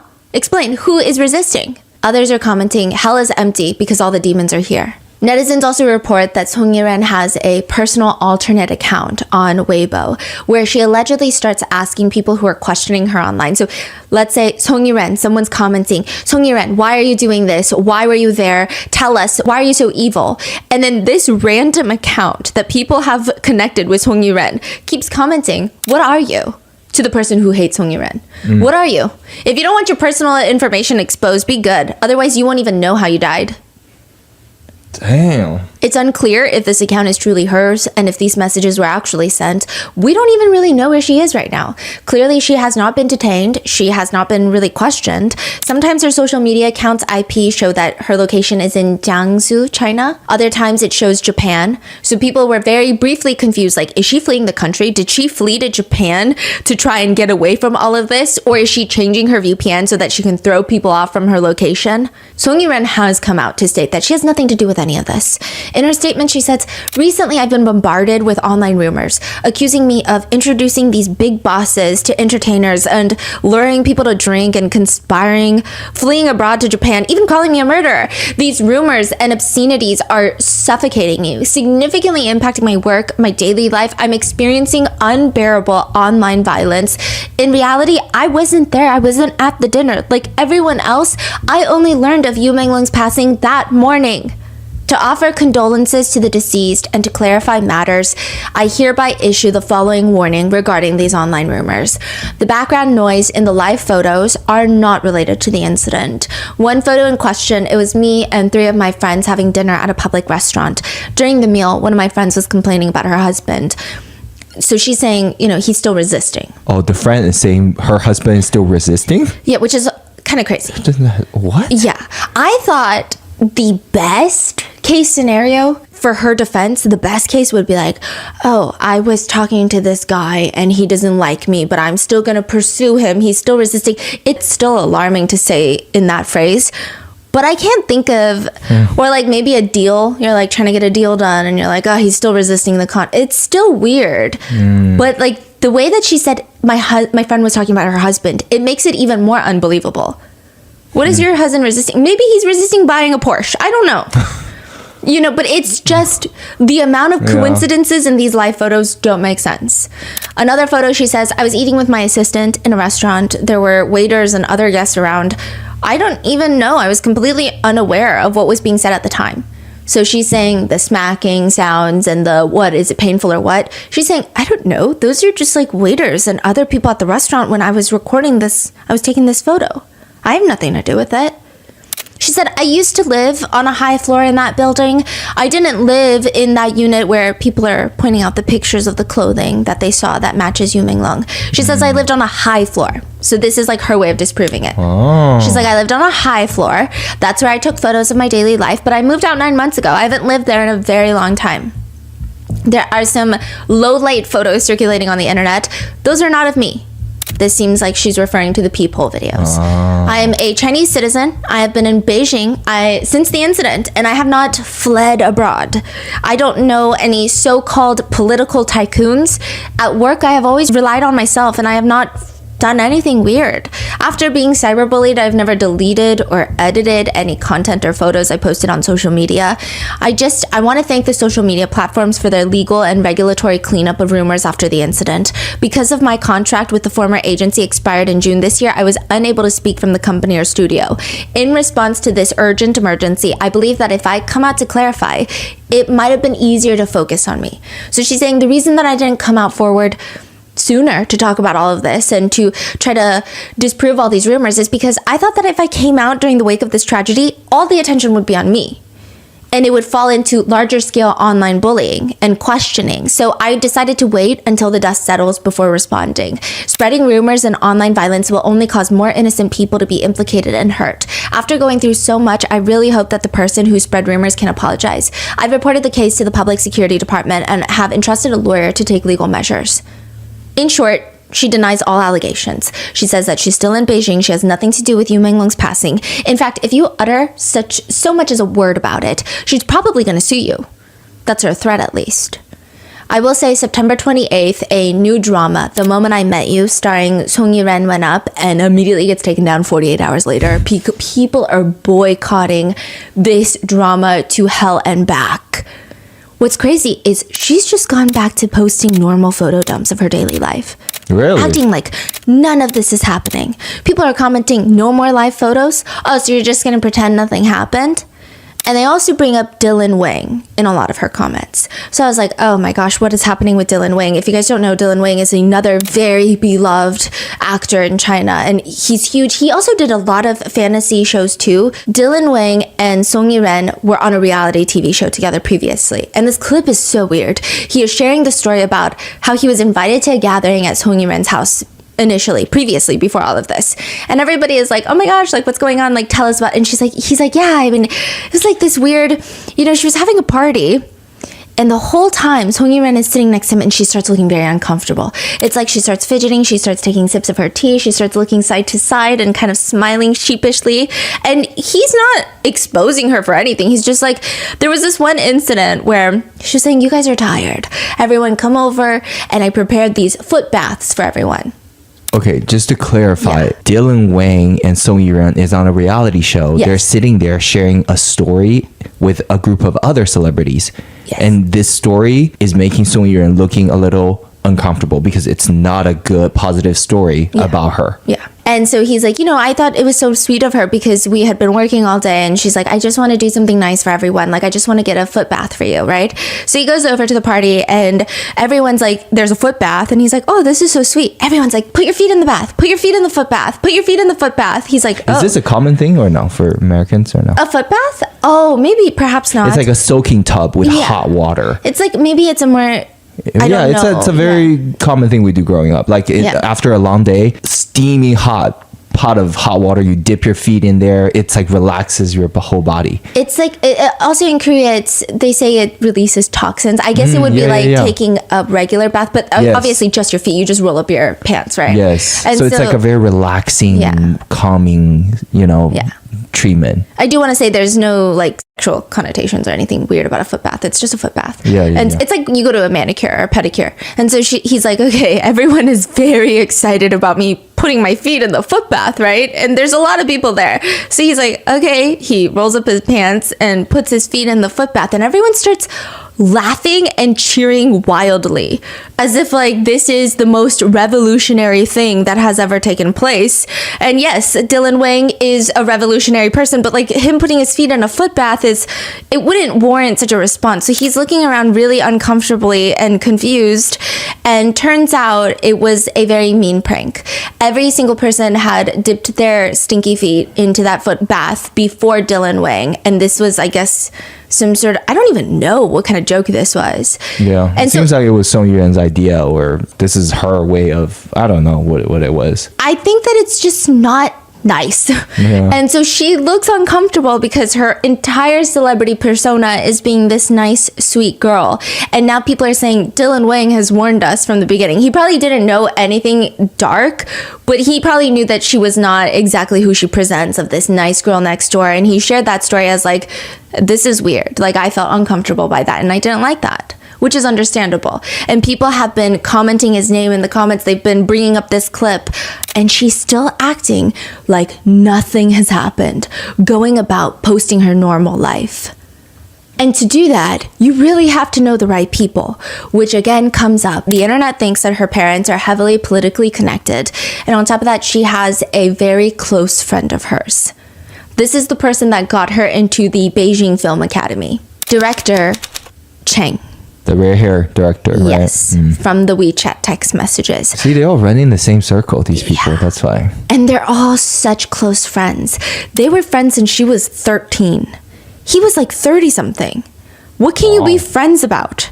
So he gets her into the Beijing Film Academy. They're very close friends since then. And that places both him and her and Shin-chi all at the scene of the crime, allegedly. But there's another one. There is a famous singer by the name of Fan Shiqi. Fan Shiqi, yeah. Fan Shiqi. We're going to call him Singer Fan. Singer Fan has the world's strangest picture that I've ever seen in my life. Do you know that they actually were from the same? Yes, they're from the same. So they were in the, I think it's Superboy, the same show that is what got them famous. And it seems like they've had somewhat of a friendship since the very beginning. Like, everyone assumed that they were close friends. There didn't seem to be any sort of bad blood or any sort of tension on that show. It seemed like they got along well. And it periodically throughout their career, I think they've had run-ins, and nobody had any suspicion of anything bizarre happening. But there is this very strange picture of Singer Fan. It's a selfie of him in the car with sunglasses on. I don't think it's particularly an attractive picture, but the caption reads, "Ever since I was little, I swore that I would kill anyone who's more handsome than me. Until today, my sword still hasn't been used. Hashtag fun shichi. Hashtag early days. Hashtag just handsome." So this is the type of guy that he is, okay? But then recently, what placed him at that dinner party was this leaked video. There's lots of voices in the leaked video, and people are saying this is the torture before You Menglong's death.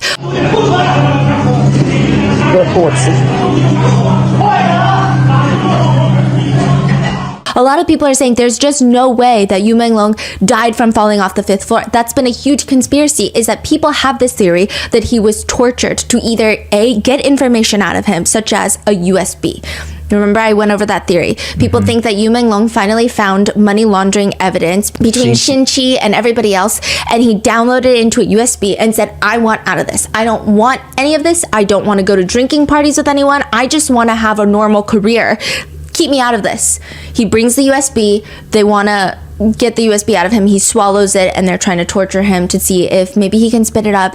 Maybe he needs to tell them if there's another copy elsewhere. That's been a huge running theory. Another running theory is that they're just torturing him because they like it, or perhaps they want him to consent to sleeping with them and he just won't. There's this audio, leaked audio, where you hear what sounds like singer Fun's voice, and it's saying, "You're lucky that I didn't beat you to death. As a man, it's just a little blood. What's the big deal? It's not a fucking thing." A lot of people say it sounds just like singer Fun, and it is a very venomous way of talking. I don't know if this is AI generated. I don't know. I mean, with cases these days, specifically cases where authorities will not come out and confirm or deny anything, it's getting so crazy with AI. The amount of times that we have to look for frame by frame to see if we can spot any sort of discrepancy that would indicate that it's AI generated. But even then, it's not like I specialize in discovering that. Like, I barely know anything. So it's just been so difficult, and there's so many. That we've run into even like there are real photos, and then people use AI to make that photo move. So now it's like, oh, that looks like the video because it looks just like that photo. And then we have to look frame by frame, and then we turn out it was AI, it was fake. I don't know how it's going to be in 6 months. I mean, 6 months is bad. Like 6 years would be so... Yes, so bad. This one specifically, I think it was, I was talking to you about it. It was the craziest thing. We were all sitting there, and I was like, something about this is so weird. This is the video that gets Singer Fun roped into all of this. He's saying all of this, and You Menglong, you hear dog howling, and then You Menglong's voice comes out, and it's the weirdest, calmest voice, and he says, "Oh, Fuli is here to save me." Fuli is his dog. So people were saying, listen to this entire leaked video. This guy, Singer Fun, is torturing You Menglong, bleeding, making him bleed. He's like, oh, blood's nothing, right? And then the dog starts barking, and You Menglong is like, my dog is here to save me. And then you hear just seconds and minutes of the sound of a dog howling and You Menglong wailing, like sobbing. And it sounds like his dog is being tortured in front of him. 鸡巴什么呀？徒弟来救我了，没鸡巴打死你就不错了，他妈忍着点吧，没鸡巴事儿，大男人他妈流点血算鸡巴什么？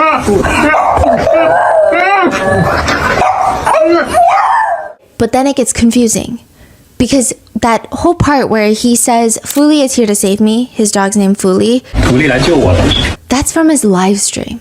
徒弟来救我了，噔噔，徒弟来救我了。 So we don't know how much of this video is accurate.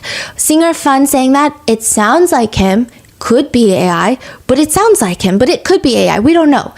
And then this part seems like it was edited in, because it sounds just like him saying it in his live stream where he's cooking, and then he sees his dog and he's like, oh, Fuli is here to save me. And it's just calm. It doesn't match the tone of the rest of the video. But then when you have the dog howling and You Menglong crying, it sounds like him. Yeah. It sounds like him crying. So it's like, what is it possible that 80% of this video is true and the 20% is edited? Is it possible that 90% is true? Is it possible that only 50% is true? And if any part of it is true, that's already very alarming. And then there has been this conspiracy that's been running around, which I've been talking to you about like people saying, oh, well, it's been debunked. Well, has it really been debunked? Who said it's debunked? Another big problem with this case is there are speculations that the people in power, perhaps even the government, they take a very real audio clip and they intentionally fake it.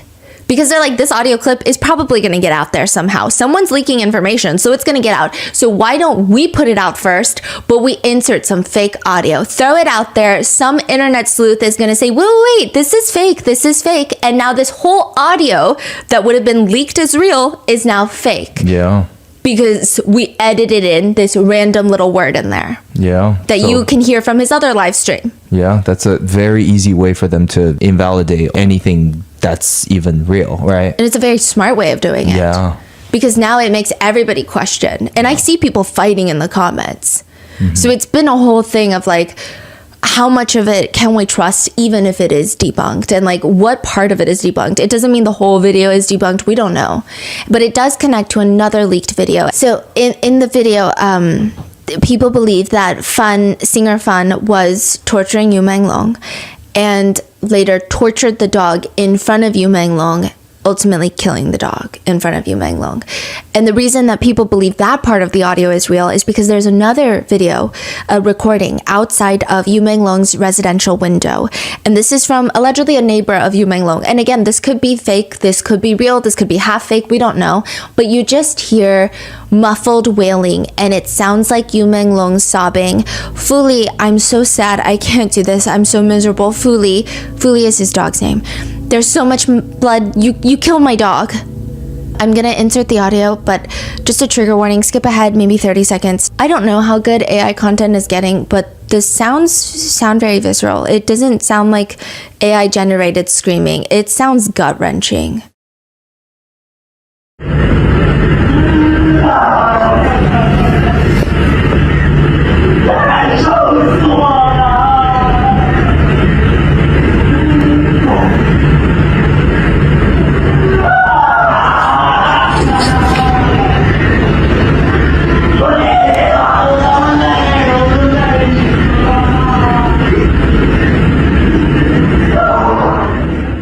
But this makes people believe that singer Fan is there and that they killed You Menglong's dog to get him to comply.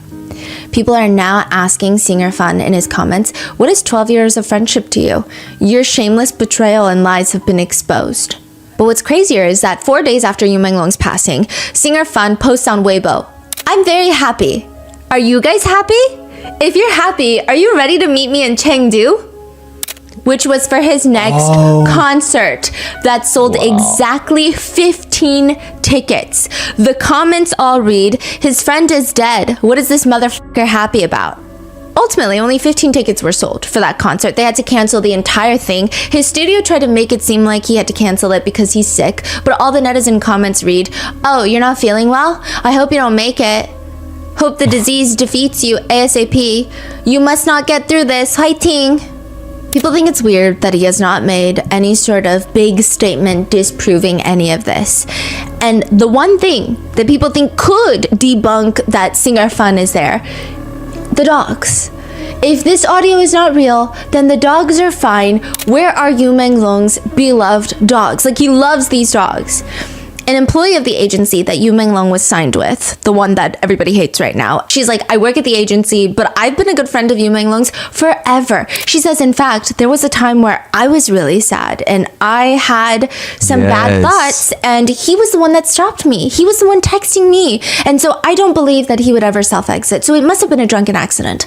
Basically, that's her whole stance on all of this. This was like the message that we're seeing when this first happened. She's the first one to come out and say, this could not be self-exit because Yu Menglong saved me when I had the thought. But she's so convinced that it is a drunk accident, which people are saying that doesn't make sense because if you work at the agency and you are a so-called close friend of Yu Menglong's, you would know that he would not drink that much right before a CCTV giant performance that he has the next day on a government-run television program. So you would know that. People don't like her because the dots are not connecting. But some people are open to it. They say, well, if you're such a close friend, can you tell us that Yu Menglong's dogs are fine? Because then maybe we don't need to cancel singer Fan and maybe we are cyberbullying him. Maybe he's innocent. Just let us know where the dogs are. Are they okay? And she comes out to say, the dogs are fine, okay? They're being taken care of by a close friend of Yu Menglong. What's very interesting right off the bat is that her posts are not being censored. Anyone asking about the dog, their posts are getting buried, it's getting deleted, it's getting wishy-washy on different platforms. Sometimes it goes down quicker than others, but she's doing full-on posts about You Menglong's dogs and being like, don't worry guys, You Menglong is gone, but his dogs are here and they're fine and they're with his friend. The posts are up. So people start asking, okay, well, if the dogs are fine, can you just ask that friend for a photo of the dogs? We just want a photo of the dogs to make sure that they're okay. A photo, a video just disproved a lot of things. Yeah, just give so us easy. time and date and a photo of the dogs and we're good. And she starts commenting back, you guys are so weird. You don't think that you're so weird and ridiculous? When You Menglong was alive, you didn't even care about him, but now that he's gone, everyone cares about his dogs? What do you mean? Such a bizarre response. Just give us a picture of his dogs. It's very evasive, to say the least.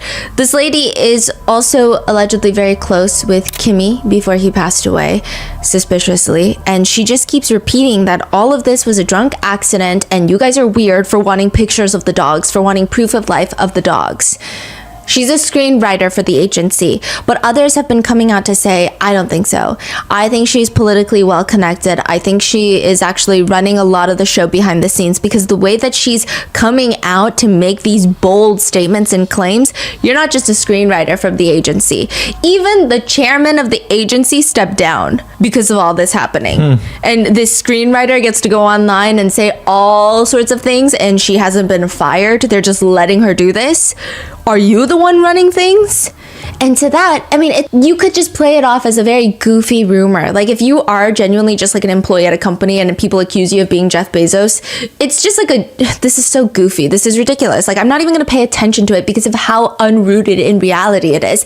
That would be a typical response. But instead, she starts commenting like, someone who's saying stuff like that probably has never been inside of an office before. No common sense at all. It's very defensive. Yeah. Which makes people think, is it true then? It doesn't make sense. She's also very unhinged, I will just say. She goes on to post a certificate of a star that she had purchased. And she says, Prince has his own planet now. And it's just a picture of a star certificate. Yeah, like, you know how you can purchase like a star, in the space. And it's for You Menglong.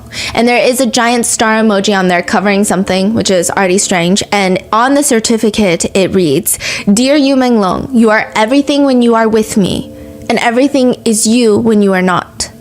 Does that sound like just a thing that you do when you work together? Like, you are just colleagues? You're a screenwriter for an agency, he's talent for the agency. Sure, you guys can have a friendship, but to put that on the star is very odd.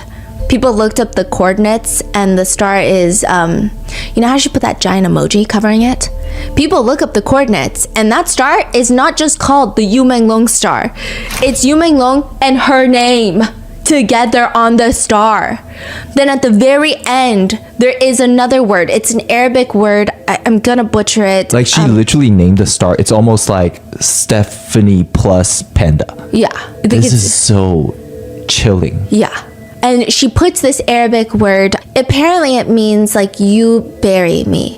It's supposed to be a very romantic and somber way of saying, I hope to die before you so that you can bury me, because if you leave first, I can't live without you. It's like a very strong romantic gesture of like, I will not be okay if you're gone. So you must be the one to bury me. Netizens were so irked by all of this because, well, for one, it's just creepy. Like, what do you mean you guys work together and you bought a star and you're putting all these different romantic connotations, and you seem like you're more higher up in the agency than you want to lead on? And also, why can't you just give us a picture of the dogs? And we hate this star. Netizens were so irked that they bought their own star and they named it Little Fish, which is You Menglong's nickname. You means fish in China, so they call him Little Fish. Now, side note, it is said that she has a second account that she uses frequently, and September 10th, she writes, The last time is terrifying. You won't know it's the last time. There is no goodbye, no signs, just regrets. Good night. That's a very cryptic message before everything went down the next day. Yeah, before the first post goes up at around 11 in the morning the next day, she posts this allegedly on her alleged second account. There's no way to prove that this is her account. There's no way to prove that this has any relation to the You Menglong case, but if it is, It seems like she knows a lot. Yeah, this woman is so weird. Yeah. Just like the dog thing to me is the biggest red flag. She inserted herself into this whole dog thing. She's like, no, the dogs are not dead. And then as soon as people are asking for a photo, she got so mad. And she's yet to send a photo, which is such an easy thing to do. She could easily just take a video of herself going to see the dog. Yeah, or you just even ask the friend for a photo. Yeah. It doesn't add up. This places her also on that list. People don't know if she was there that night. People don't know if perhaps she just knows a lot, coordinated a lot. A lot of netizens are on the belief that she knew more than she's leading on, that she knew more than September 11th. Morning came around, paparazzi released the information. They think that either she was called that night or she was there that night.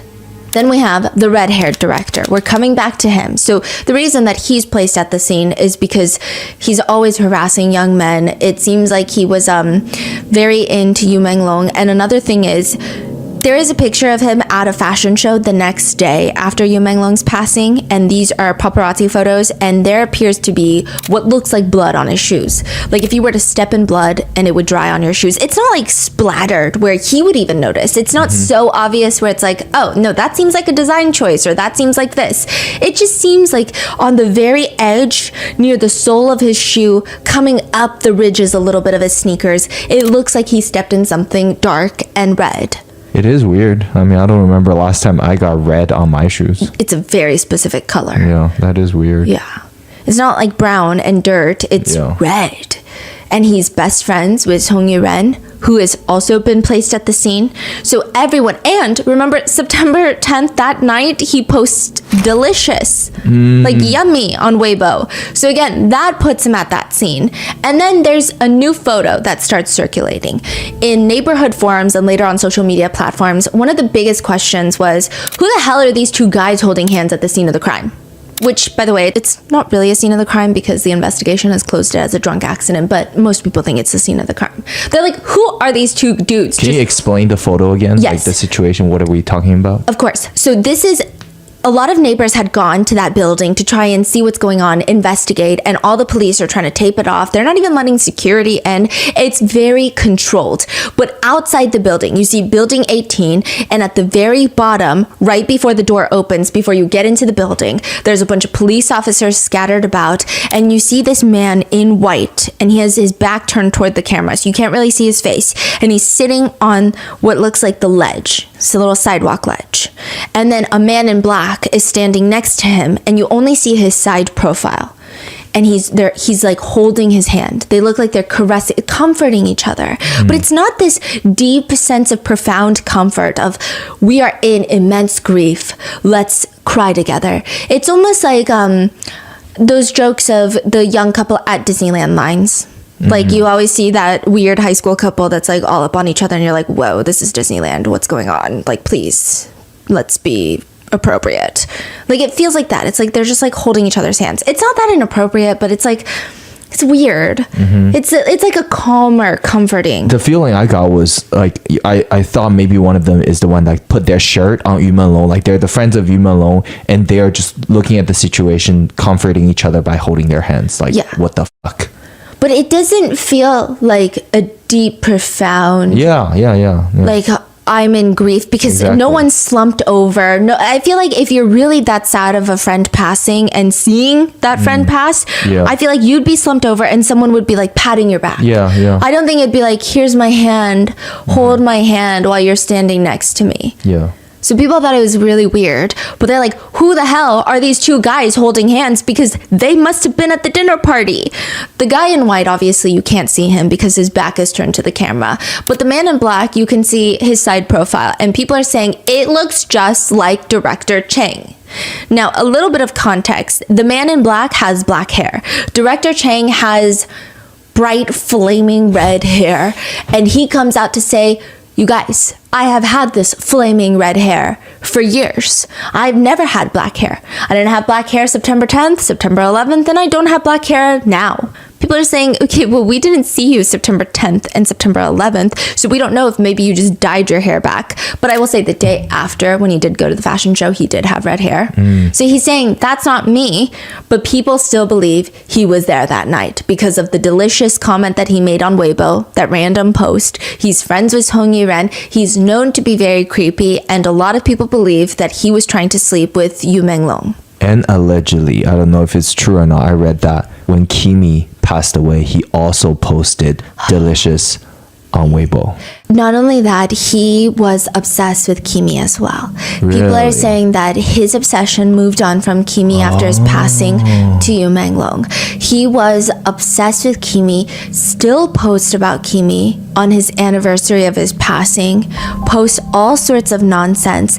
And this has actually been a huge point of contention. After You Menglong's passing, he posts about Kimi.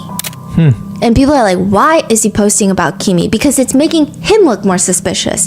So not only do we think that you are connected to You Menglong's passing, we also think you're reminding us that we think that you're connected to Kimi's passing. Yeah. Why would you because- do that? Yeah, because the whole world thinks you did this to You Menglong.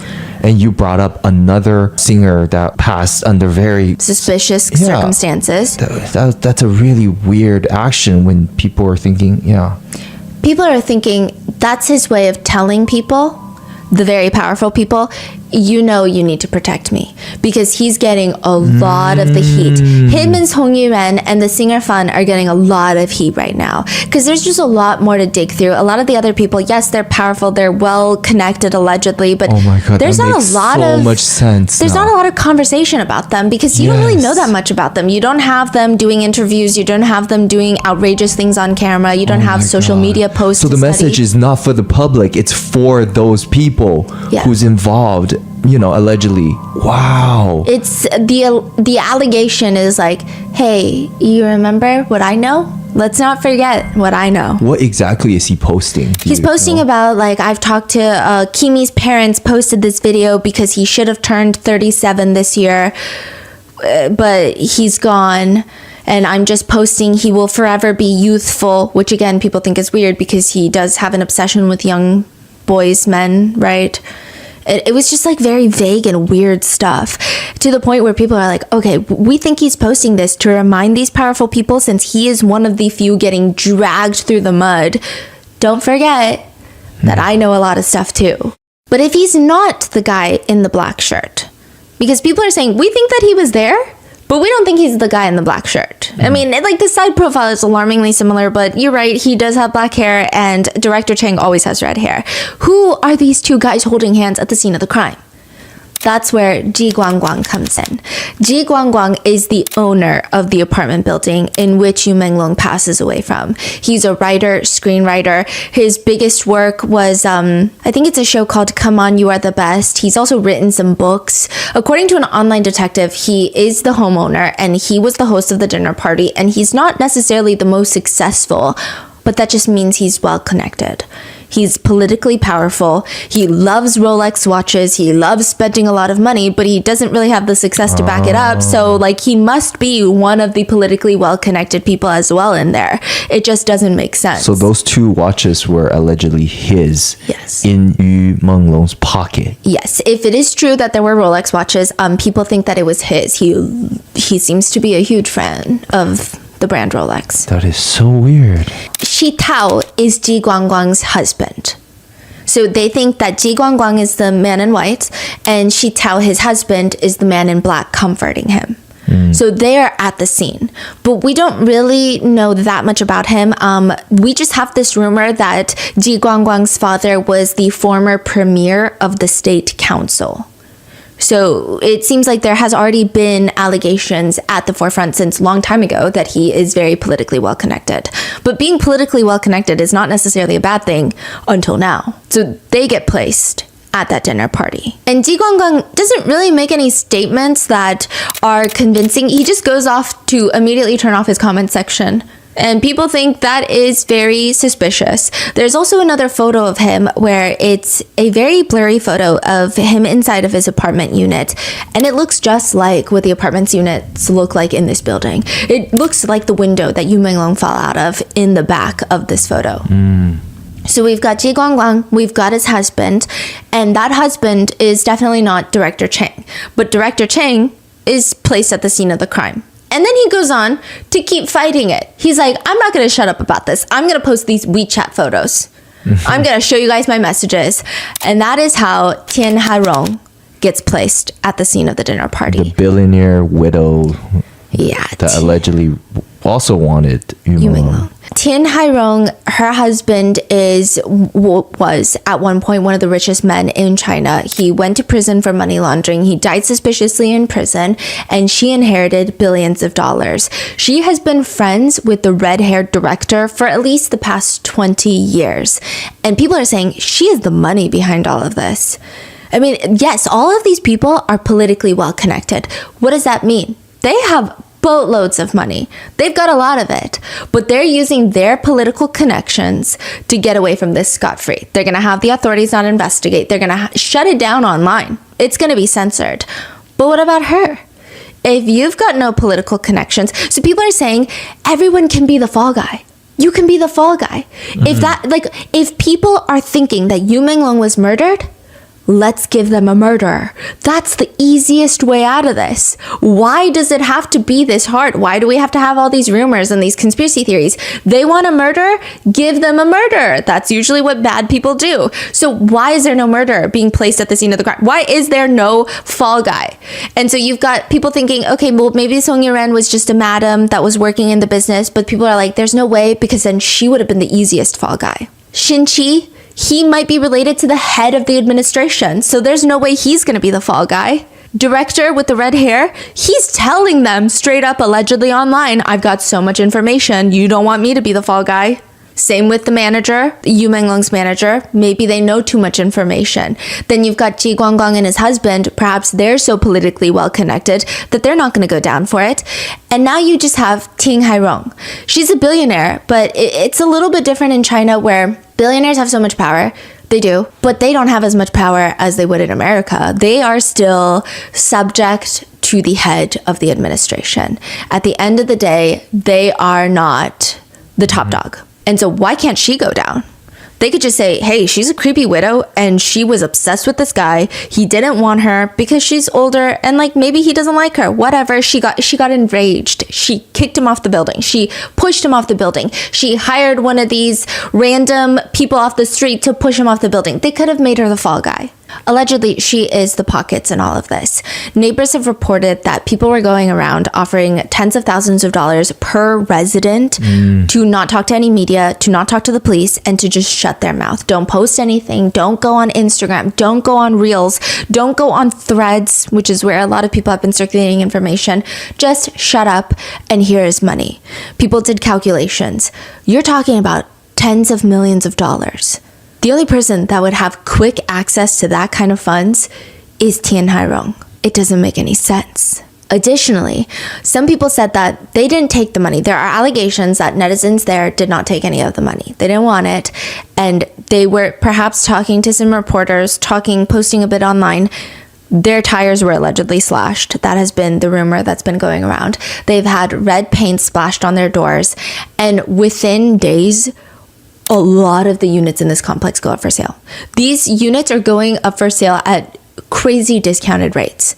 People are panic selling. Now, originally the thought was, well, that makes sense. You have very bad news in an apartment complex. You don't want that to affect your equity in the house. So maybe you want to be the first few to sell before it really starts plummeting and people all want out. It's kind of like the stock market. Everyone's panic selling. That was the initial thought. But the amount of money that people would be losing, it doesn't make any sense. And also, lots of tragedies happen in Beijing at all sorts of different apartment complexes. And typically, like, you just ride the wave and like in a year, you won't lose any money. It doesn't make any sense that they would be panic selling unless they're scared to live there. They just don't want to live there because they know it is not what they're telling the internet. So why would you feel safe living there when the internet is saying, okay, these authorities are saying that he fell drunk, but you know that's not true because you heard things at night. Yeah, I think I read somewhere that it was like the neighborhood before was like they have 90 units that's listed for sale. Overnight, it went to like 153 or something. Just like boom, doubled. In like 12 hours. That doesn't make sense. You know, something happened. One neighbor says, I live nearby. I was contacted by them. It's not really disclosed who they are, but they gave us a lot of money. They gave my family a lot of money for not revealing anything. We did hear the sound of something falling down that night, but security told us that one of the units was just like throwing trash away. So we just assumed it was that. They asked us to ignore the sound. Like I was saying in the beginning of the episode, the reason that people are roping Ting Hairong into all of this is that she reposted her WeChat screenshots. They don't align with everything that's been happening. That receipt of the Bulgari Hotel restaurant receipt, that was weird. And so people think, yes, you are a very suspect person, and we think that you were there at the dinner party. But she really seals the deal in the netizen opinion department when she decides to repost a statement from the police officials as a way to inadvertently declare her innocence. She reposts the police statement that they have officially arrested 3 people in connection with this case. Okay, this is like the craziest thing. The police finally come out with their own statement. Previously, everybody's talking for the police, saying the police have concluded that there's no foul play. The police come out weeks later. Okay, so in China, the police announcement's always coming out in this navy blue poster. That's like with a stamp of the police on there. That's the official statement. And that usually gives you the most credible information, as credible as the police official statement is. And people thought that it was going to be about You Menglong's case. So they're like, okay, this is a long one. We see lots of words. So it must be about You Menglong's case, and we're finally going to get answers. And they kind of briefly touch about You Menglong, but more so, they just post 3 people have been detained in connection with this case. They are being investigated. One detainee fabricated a story that You Menglong was set up by others and injured before jumping. Another detainee fabricated a story that he was thrown off the building. And the last detainee fabricated a story that You Menglong's mother was being held under control, resulting in her not being able to comment on this case. All 3 of them have been placed under compulsory legal measures by the police. This is like it. That's it. All they write about You Menglong is after You Menglong's accidental fall from the building while intoxicated. Police immediately investigated. Through scene inspection, forensic examinations, interviews, and reviewing of the surveillance footage, criminal suspicion has been ruled out. The investigation results were shared with the family, who have raised no objections. You Menglong's mother has also issued a statement through the studio's official Weibo account. We're going to get more on this mother's statement later on, but people are just saying, I mean, it does not take that many neural pathways to figure out that this statement is not going to be received well. Within an hour or so, there are almost 100,000 comments left under the official post, but only like 8 of them were viewable to the public. Wow. People have gone to repost it, and a lot of those comments read, you should spend less time on social media and more time investigating crimes. What should I pay attention to if my friend invites me to a dinner party at their apartment in Beijing? Hey, so you guys saw nothing on the 5th floor? No stairs, no elevator, no surveillance cameras? Like, are we seeing anything? Other people comment there is never any sort of drinking party, only other types of parties. But what's crazy about this is Ting Hairong repost the photo of the police bulletin that they had posted on Weibo. So you've got 2 posts. You've got the police's original Weibo post of this bulletin board. She reposts that picture, and people are looking at them too, side by side, and they go, that's really strange. Because on the corner of the police post, on the corner, bottom, you see their Weibo handle, like Beijing Chaiyang Police. Then you go to her picture, and you see in the corner her username for Weibo.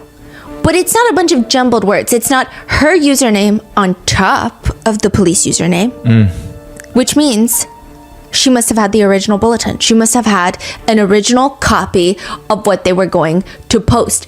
This is crazy because the police don't just give that out to people.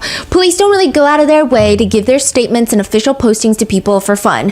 FOIAs, FOIA requests are not really a thing in China, so how could she get that if she doesn't have some sort of power over the police or some sort of connection with the police officers? Especially when you consider a reporter called the police just before this official statement was posted asking for an update on the case. Just a status update. The police straight up tell them, look, if you're not directly related to You Menglong or You Menglong's family, I cannot disclose anything about this case. Just wait for the official announcement like everybody else. So why doesn't Ting Hairong just wait for the official announcement like everybody else and just repost it with their handle on this side just like everybody else? It doesn't make any sense. especially when you consider that doesn't get censored, but all these different bloggers who are reposting leaked information or even journalists sharing what their sources have told them, their accounts are getting restricted or banned on social media. Fishermen on Weibo, Little Red Book, Douyin, they've all been banned. A lot of them have been deleted. Fishermen are coming out and saying, I'm trying to make a living selling fish. I go out into the deep ocean, deep sea fishing. I come back, I make little doings, I make little TikToks to bring people to my dried fish store on TikTok shop. And I have been banned. I've been suspended. Because you means fish, and so people trying to get around the censorship, instead of saying You Menglong, they've been calling him little fish. And they have just started banning people that have little fish or fish too often in their freaking live stream or their videos. They just start banning all of them. Even people who are, they're not even fishing. People who are selling fishing hooks, fishing lines, fishing equipment, fishing boat tour companies, all of them are getting suspended and they're getting very frustrated. And then that inadvertently would trigger a deletion of accounts that would use other words. So once all the fish accounts are getting banned, people are coming forward and fishermen are very upset and they're losing their livelihood. A lot of people have started calling him something else. They're like, okay, let's try to find a different word that we could use and one that wouldn't affect too many people. One of the easiest ones was You Menglong's fan base originally called themselves lemons. And people are like, okay, well, lemons, there's not really lemon sellers. Like you just go to the market and you buy a lemon. You're not going to have someone that's like, let me show you how I pick my lemons and I'm going to sell you my lemons online. I mean, I'm sure there's some lemon related businesses, but it's not going to be as vast as the fishermen. Lemon gets banned. Selling umbrellas gets banned because that is... Yu is rain, also means rain. Yeah. You Menglong means hazy. So a lot of people have been describing him as this whole situation as hazy, as rain, as foggy. A lot of celebrities even that were close with You Menglong, but not really. It's depressing. They say, yeah, soon enough, they're probably going to even ban selling fish at the market at this rate. A lot of Chinese people actually have a term for all of this, and they say it's a serpent eating its own tail. And that's how a lot of times censorship has been described. And like, I do want to say, I think we're lucky to live in the US where censorship is maybe not as obvious of a problem, but censorship exists everywhere. Like even in the US, like there's no such thing as, I don't think there's any country that does not have censorship to any varying degree, but they say that when censorship gets really bad, it's a serpent eating its own tail. Because something is getting censored, naturally it causes everyone to wonder, why the hell is this getting censored? Which then leads to a bigger conversation of the intent of the censorship, the conspiracy theories, the dark, different allegations and suspicious points, which again, could not be true, could be absolutely true, we don't know, but this cycle starts and the conspiracies get darker and bigger, and then that conspiracy getting censored almost adds credibility to the conspiracy, and it's a serpent eating its own tail. And it's like this vicious cycle of just, we don't know what's true, and everyone just gets hurt in the process. And it's not even like the government really benefits either. And it instills a lot of fear in citizens. I think the reason that people are very upset about this case is, I think there are lots of people who just love You Menglong, and I think there's a lot of people who just don't like injustice. But there's also this extreme fear in citizens of, if even this celebrity You Menglong's death can be covered up, so to speak, what about literally every other citizen who does not have 26 million followers who care about their well-being? Who cares about them? One comment reads, if it truly were just an accident, why such heavy-handed censorship? I just don't get it. And on that note, I'm going to go through some of the rapid-fire conspiracies that do get a little bit more off the beaten path. Like, these are conspiracies that I probably don't see as frequently connected to any other case. I think that there were times where I would get into going down the rabbit hole for these theories, and then I would have to pull myself out, and it felt very disorienting because while it does seem very detached from reality, I don't even know what to believe anymore. It's just gotten that weird. Some accounts have taken it a little unhinged. There are theories that because You Menglong's birthday coincides with the head of state, that he was used as a sacrifice. People have pulled a clip of the head of the administration in China stating that He believes that soon people will live to be 150 years old. And that has drawn a crowd of people to believe that there are ritual sacrifices being performed for the rich and powerful. And I know it sounds crazy, but we have the same exact conspiracy theories in the United States with child sacrifices so that the wealthy could get wealthier and that they can have more success and all of these. I think it's just embedded in a lot of humans because I guess that's just what we expect from power. And they say that you can deceive the king of hell and extend your lifespan if you find someone whose horoscope matches you and you guys have the same birthday. The king of hell gets a little bit confused. So they're like, oh, I guess you're already dead. I'm not going to look for you on earth to bring you back down here. That person, they say, is known as the living mummy, living until it's time for them to be sacrificed. They say that he was killed on September 10th because it coincides with the end of the blood moon. So they think that this was a sacrifice for the head of the administration. Again, it sounds like a very crazy theory. I think we've had similar theories happen in the United States. There's no way for me to even give you any sort of concrete evidence for this type of theory. I don't know. Then there is the 798 Cube Art Museum that comes into question a lot. About 2 weeks after You Menglong's passing, it was recorded that someone had logged onto his Weibo account and the amount of posts that he had on his Weibo went down. So 2 weeks after he passes away, someone just deletes one thread of photos. That's weird. Which ones? And so people start going cross-referencing, they start looking, and they find it's 3 photos that are connected to You Menglong visiting what appears to be a museum. It looks like it actually kind of looks like he's in a rug store. If you look at these 3 photos, it's him kind of laying down or posing in front of, it looks like red rugs that are hung about, and there's rugs stacked on top of each other. It looks very artsy. At one point, you see some sort of silver chains on the side. It looks kind of industrial. Maybe it looks like a rug making factory. But interestingly enough, these are the photos that disappears. What's in these photos that's even weird? They try to trace the timeline of when those photos were posted, and it coincides with when You Menglong had gone and visited this museum called the 798 Museum. So now netizens want to know, what the hell is the 798 Museum in Beijing? What's going on in that museum? And why would someone want to delete pictures that he took inside that museum? They're not even controversial pictures. They're modeling shots. They're celebrity selfies. It doesn't make any sense. People find one review because it was very hard to find what's going on inside that museum. People were saying, oh, we think this is what was happening in that museum, but it was definitively, some people were saying, no, I think that's a different museum. There was lots of back and forth of I don't think that's a museum. I think that's a fake picture. I think that's AI generated. September 6th, somebody does review an exhibition from the website of the art museum. See, that's another thing. People are trying to track down which exhibit he went to and why they would delete it, because art museums have different exhibits. Yeah, it changes all the time. Yes. So if they don't find the exact one that he had went to, then it might not mean anything. So they're trying to find the meaning of this exhibit. What is this exhibit? So they find one from September 6th, which was still the exhibit that was in operation when he had gone. And they say, this reviewer says, location is great, parking is great, transportation is great, ticket is cheap, I highly recommend. And the photos that the user posts are literally just torture scenes of human bodies. They're not real human bodies, so we think, right? So I think, but there are some people who think they are. I don't know. It is just gruesome, looks like horror movie. There is one where it just looks like a man's face has just blown apart. And they look very graphic, and they look real and they don't look real. They look real in the sense of, if I saw that in a movie, it would look very believable.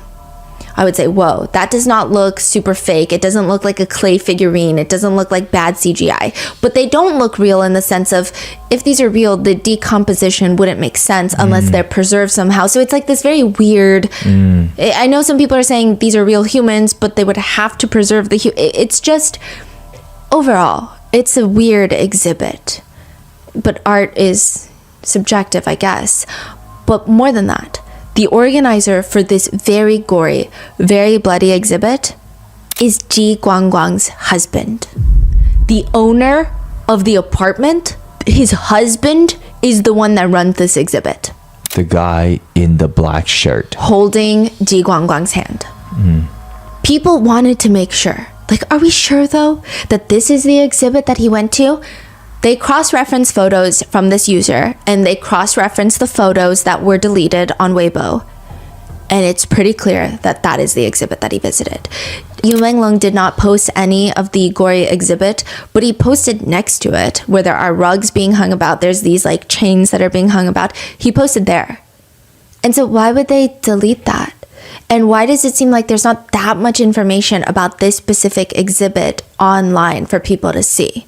Because isn't that the whole point of having an art museum? You want everyone to know about this exhibit. You want to do press tours. You want to do press releases, articles. You want curators to come into your exhibit and write about it. And there's just like nothing? That doesn't make sense. Guess who also is pictured frequently visiting this museum? The red hair. Yes, red-haired director. Now, allegedly on the museum's website, this is an allegation. This could be photoshopped, I can't tell you, but it was alleged that before this was taken down, it was announced that You Menglong was supposed to have an exhibit at this museum, like a collaborative exhibit, from September 6th to September 12th. So like right when that one ends, he's going to have his exhibit. But after his passing, they removed everything about it, is what people are saying. I don't know. I don't know if people who had gone to that exhibit would come out. I don't know if he would have fans that went, because these are his fans who support him, and then they would feel inclined to come out. So I don't know if any of this is true, but there is a rumor that it was called Unfinished Borders, which people are now definitely reading into it, wondering if people were thinking that his life and exhibit were going to be unfinished. That part, I don't know. But it does, there is a connection between Ji Guanggang's husband, it seems, to the exhibit and those pictures being deleted. There's another piece in the museum. This museum has been a huge topic of discussion. There's another piece in the museum. It's an old raggedy jacket that looks like it's been rolled around in dirt. Maybe there's blood on there. It just looks like it's been soiled. This jacket is just hanging on the brick wall of the exhibit, and You Menglong was pictured, allegedly spotted, wearing a similar looking jacket at the airport before. Some people are saying this art museum feels like a bunch of rich people, sick rich people who probably are into gore, who like these very bad, nasty things, and they are almost incorporating real life victimization and this museum all together in one piece so blatantly in front of everyone, and they might get off on that aspect as well. They're saying, what if You Menglong was tortured in this jacket and then they hung it up in the museum? Because they get off on it, because why not? People are wondering if this is just like a rape museum of all the artifacts and product of them essaying and their sick sexual fantasies. That's what people are saying online. I can't tell you if any of this is true.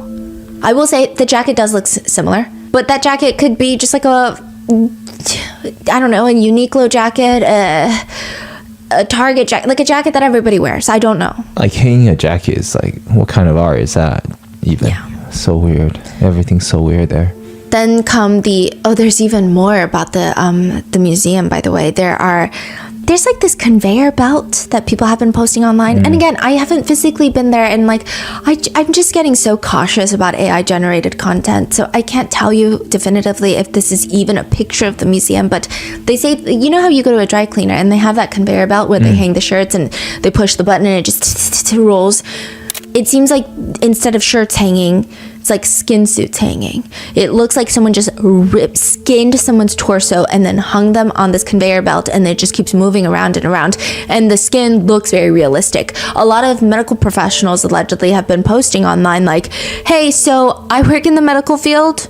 I'm in a research lab, and I'm just going to tell you, it's a very good artist or it's something else. So that's what a lot of people have been saying. But overall, they're saying this museum is creepy. Another one is there was this one exhibit, a picture going around of an alleged exhibit, where there are just so many shoes. It's not a pair of shoes. Just imagine if you were to just buy one shoe of every pair and fill an entire massive grand ballroom with it. And then each shoe is tied to a red string and they all go up into the ceiling at one focal point. And it's like this mammoth sized red string shoe. It's very eerie because of how much string there is. You can't even see through the string. And then also it's eerie because you're human and you're like, why is there only one shoe? Why isn't it a pair of shoes? Whose shoes are these? Where did you get these shoes? The shoes look lived in. They look like people wore these shoes for a very long time. So whose shoes are these? People are pointing to one specific shoe, which they believe, they are alleging, this is a conspiracy theory, that is Kimi's shoe. They said that he wore shoes like this very often, and they think that is his. And like we said, the red-haired director was always seen at this museum, and he was seemingly obsessed with Kimi. Additionally, a lot of people think that Kimi's alleged photo from his funeral many years ago, they think that he was mutilated and tortured to death. That is a conspiracy theory online. They think that it does not appear like his body is intact. His family did come out years ago to say, that's not true. Our son was very depressed. I don't know why people don't want to accept that he was depressed and he self-exited. We didn't want to see his hands. That's why it looks like he has no arms, because we asked them to put his hands into the flowers in the casket because they were just bloated and engorged, and we didn't like the way that they looked, and it was bothering us, and that's why it looks like that. People don't believe that to this day. They think that his casket photos are unnerving. They say that it doesn't look like he really even has a torso. It looks like he's almost been stuffed with like a cardboard cutout of something to make it seem like his shirt is in place, but again, these are conspiracy theories. And then come the tunnel theories. I feel like every case, once the conspiracies start getting a life of its own, there must always be tunnel theories. I know with the Sean Combs case, there was tunnel theories between the tunnel of the Playboy Mansion and his house, and everything is always a tunnel. It comes back to a tunnel. But they say that the museum is connected with an underground tunnel to a very big hotel, the Bulgari Hotel. The same one that the red-haired director and Tin Hairong had dinner in that night. They say there is a tunnel, an underground tunnel, so that they can transport him from the hotel to the museum and however they please.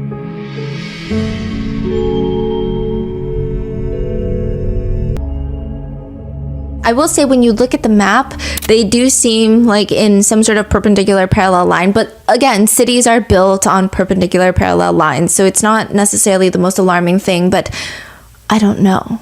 The Bulgari Hotel has been more or less canceled in Beijing, China right now. There were a few videos that came out from people who claim to have been in that hotel during that time of, well, a little bit before You Menglong's passing. And they say that it was weird because you checked into this 5-star hotel, one of the alleged reviewers, and they were in the hallway. They hear screaming. They hear all sorts of things. It sounds like someone is getting tortured. And there's like little red droplets in the hallway floor. They zoom in on it. It looks like blood. So people are saying that sounds like the people who were allegedly with You Menglong. That seems to be connected. Then another person posts another video allegedly at the Bulgari Hotel, but they don't even say that it was at the Bulgari Hotel. They say this is leaked torture video and audio of You Menglong's passing. And you just hear people screaming, like, spit it out, hurry and spit it out. And this is how the USB theory comes about, of he swallowed a USB and they're trying to get him to spit it out so that he won't have that evidence. But they're just filming the floor of what looks like a hotel floor. The tile is extravagant and the tile is oddly specific. It's an 8-point star. So instead of just like a regular star, it has 8 different legs on the star. And people are like, that is such a specific design. And they start looking into it, and that is one of the trademark designs of the Bulgari hotel chains. They love an 8-point star.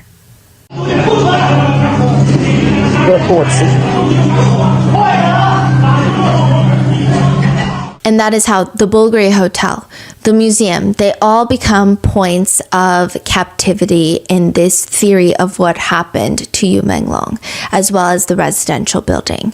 Most of the 17 people have denied any sort of involvement.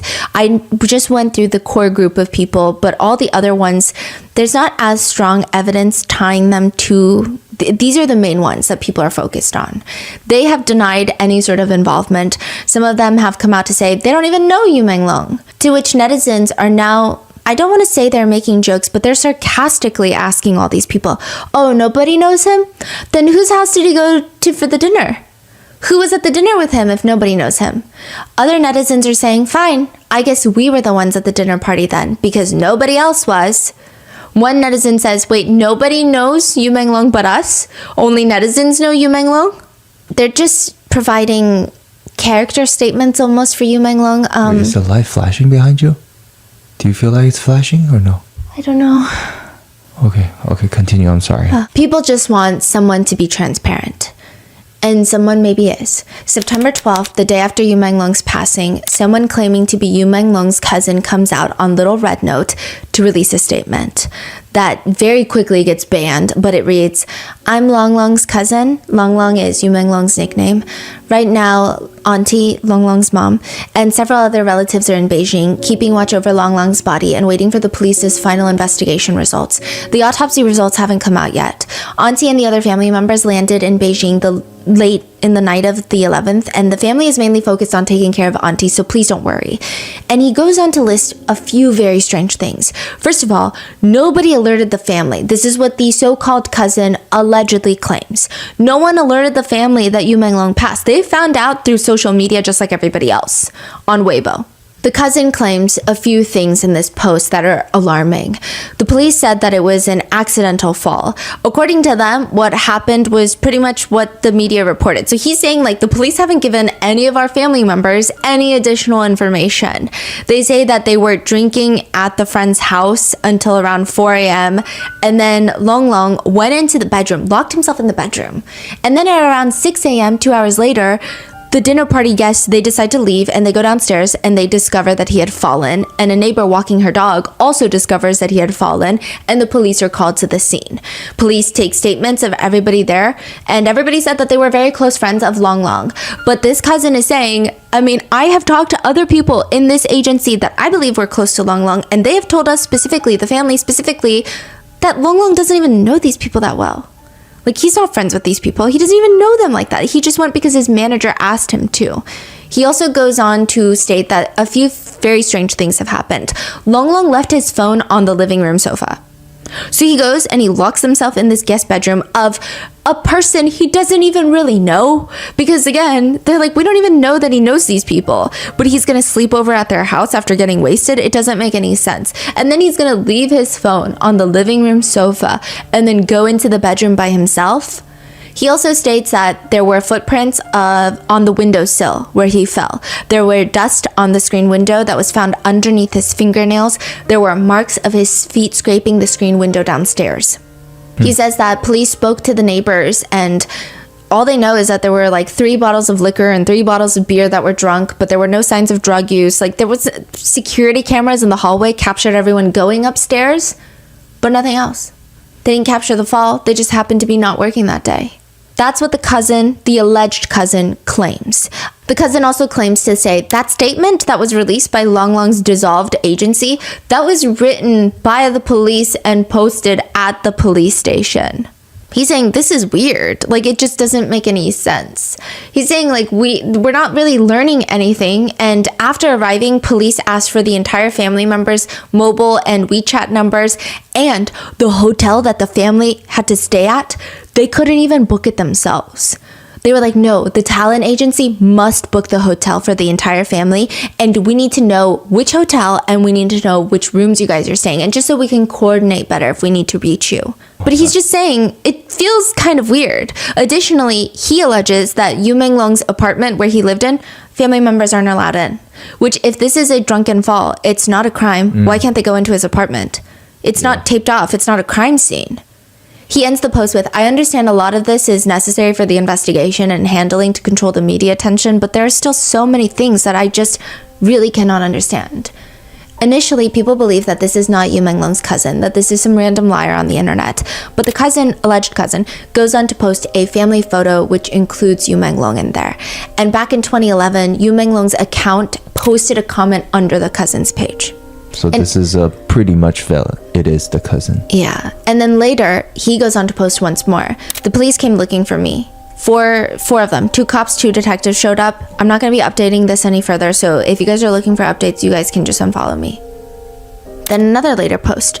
You Menglong's mother and relatives of You Menglong have all left Beijing. I'm not going to post anything more, so just unfollow me. Then the account gets deleted. Remember in the last episode, a lot of people were upset that this dissolved studio was the one to announce that the police ruled out any foul play, and they officially announced that You Menglong had passed. This dissolved studio that nobody knows who's even really controlling, maybe the police, like the cousin alleges, maybe somebody else. Even more suspiciously though, September 16th, 2025, so this is 5 days after You Menglong's passing, the same studio releases another statement. This time they claim that it's You Menglong's mother that wants this statement out in the world. That she was like, can you please post this for me? Because no, I don't have social media and I just want this out there. This is her alleged note to the public. In the recent days, I have suffered enormous pain. My beloved son, You Menglong, accidentally fell to his death after drinking, leaving us forever. This sudden tragedy has plunged us into deep grief. Police have informed me of their investigation results and all arrangements have been completed. I hope everyone will look at this accident rationally and stop making guesses. I also hope to return to a peaceful life as soon as possible, carrying my memories of You Menglong and living each day as best as I can. I believe this to be You Menglong's wish.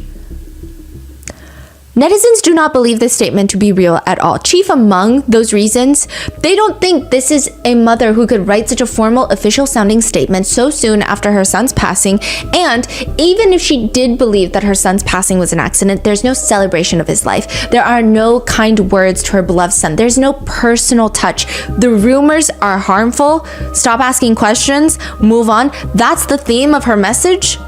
After her son passes away, it just doesn't make sense. And he's only spoken fondly and kindly of his mom. It doesn't seem like they had bad relations at all. It seems as if the entire message is, stop asking questions, don't investigate, let's end it here. Which is interesting because another letter starts circulating, and people believe this to be You Menglong's mother writing this letter. There is a red thumbprint, so it's like a signed letter. And again, this could be anybody's thumbprint. Who's to say this is You Menglong's thumbprint? But you tell me which one sounds more like his mother. To all the kind-hearted and righteous people from all walks of life, I am You Menglong's mother. In this moment with heart-wrenching grief, I am telling you the truth about my child's tragic misfortune, only hoping to seek a bit of justice for my wrongfully deceased child. On September 11th, 2025, my child left me forever. What I can't accept is that the murderer actually lied to the world that this was an accident, covering up this cruel crime with false statements and trying to erase my child's life.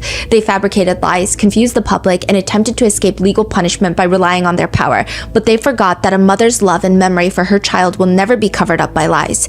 I have in my hands key clips before and after my child's accident, testimonial records of insiders. This is sufficient to prove that my child's death was by no means an accident, but deliberate harm. Since my child has left us, I have sought help countless times, only hoping that the murderer can be punished as he deserves and that my child can rest in peace in heaven. But so far, the murderer is still at large and even tried to suppress the truth and block my demands. I know my power is meager, but I am unwilling to give up. My child was once so sunny and so kind, and he should not leave this world with any grievances, and even less should the murderer downplay his life with the word accident. I earnestly implore every conscientious person, if you have ever known anything before or after my child's death, and if you are willing to speak up for justice, please help me get justice so that more people can know the truth. I also earnestly implore the relevant departments to face my demands squarely, thoroughly investigate this case, let the evidence speak for itself, let the murderer pay for his actions, return justice for my child, return clarity to the world. I am willing to be responsible for every word I say, only hoping to comfort my child's spirit in heaven and let him know that his parents have never given up seeking justice for him. I don't know which one of these is real. I don't know if either of these are real, but if you had to choose, which one sounds real? And then there are speculations that the mother has been detained. There are also concerns that soon, if this conversation keeps going, that the authorities are going to start sharing information that looks badly on You Menglong. There has been growing accusations, not accusations, but there has been this alleged leaked document that has been going around with the official Beijing public security seal in the corner, and it claims that You Menglong was under investigation for child molestation.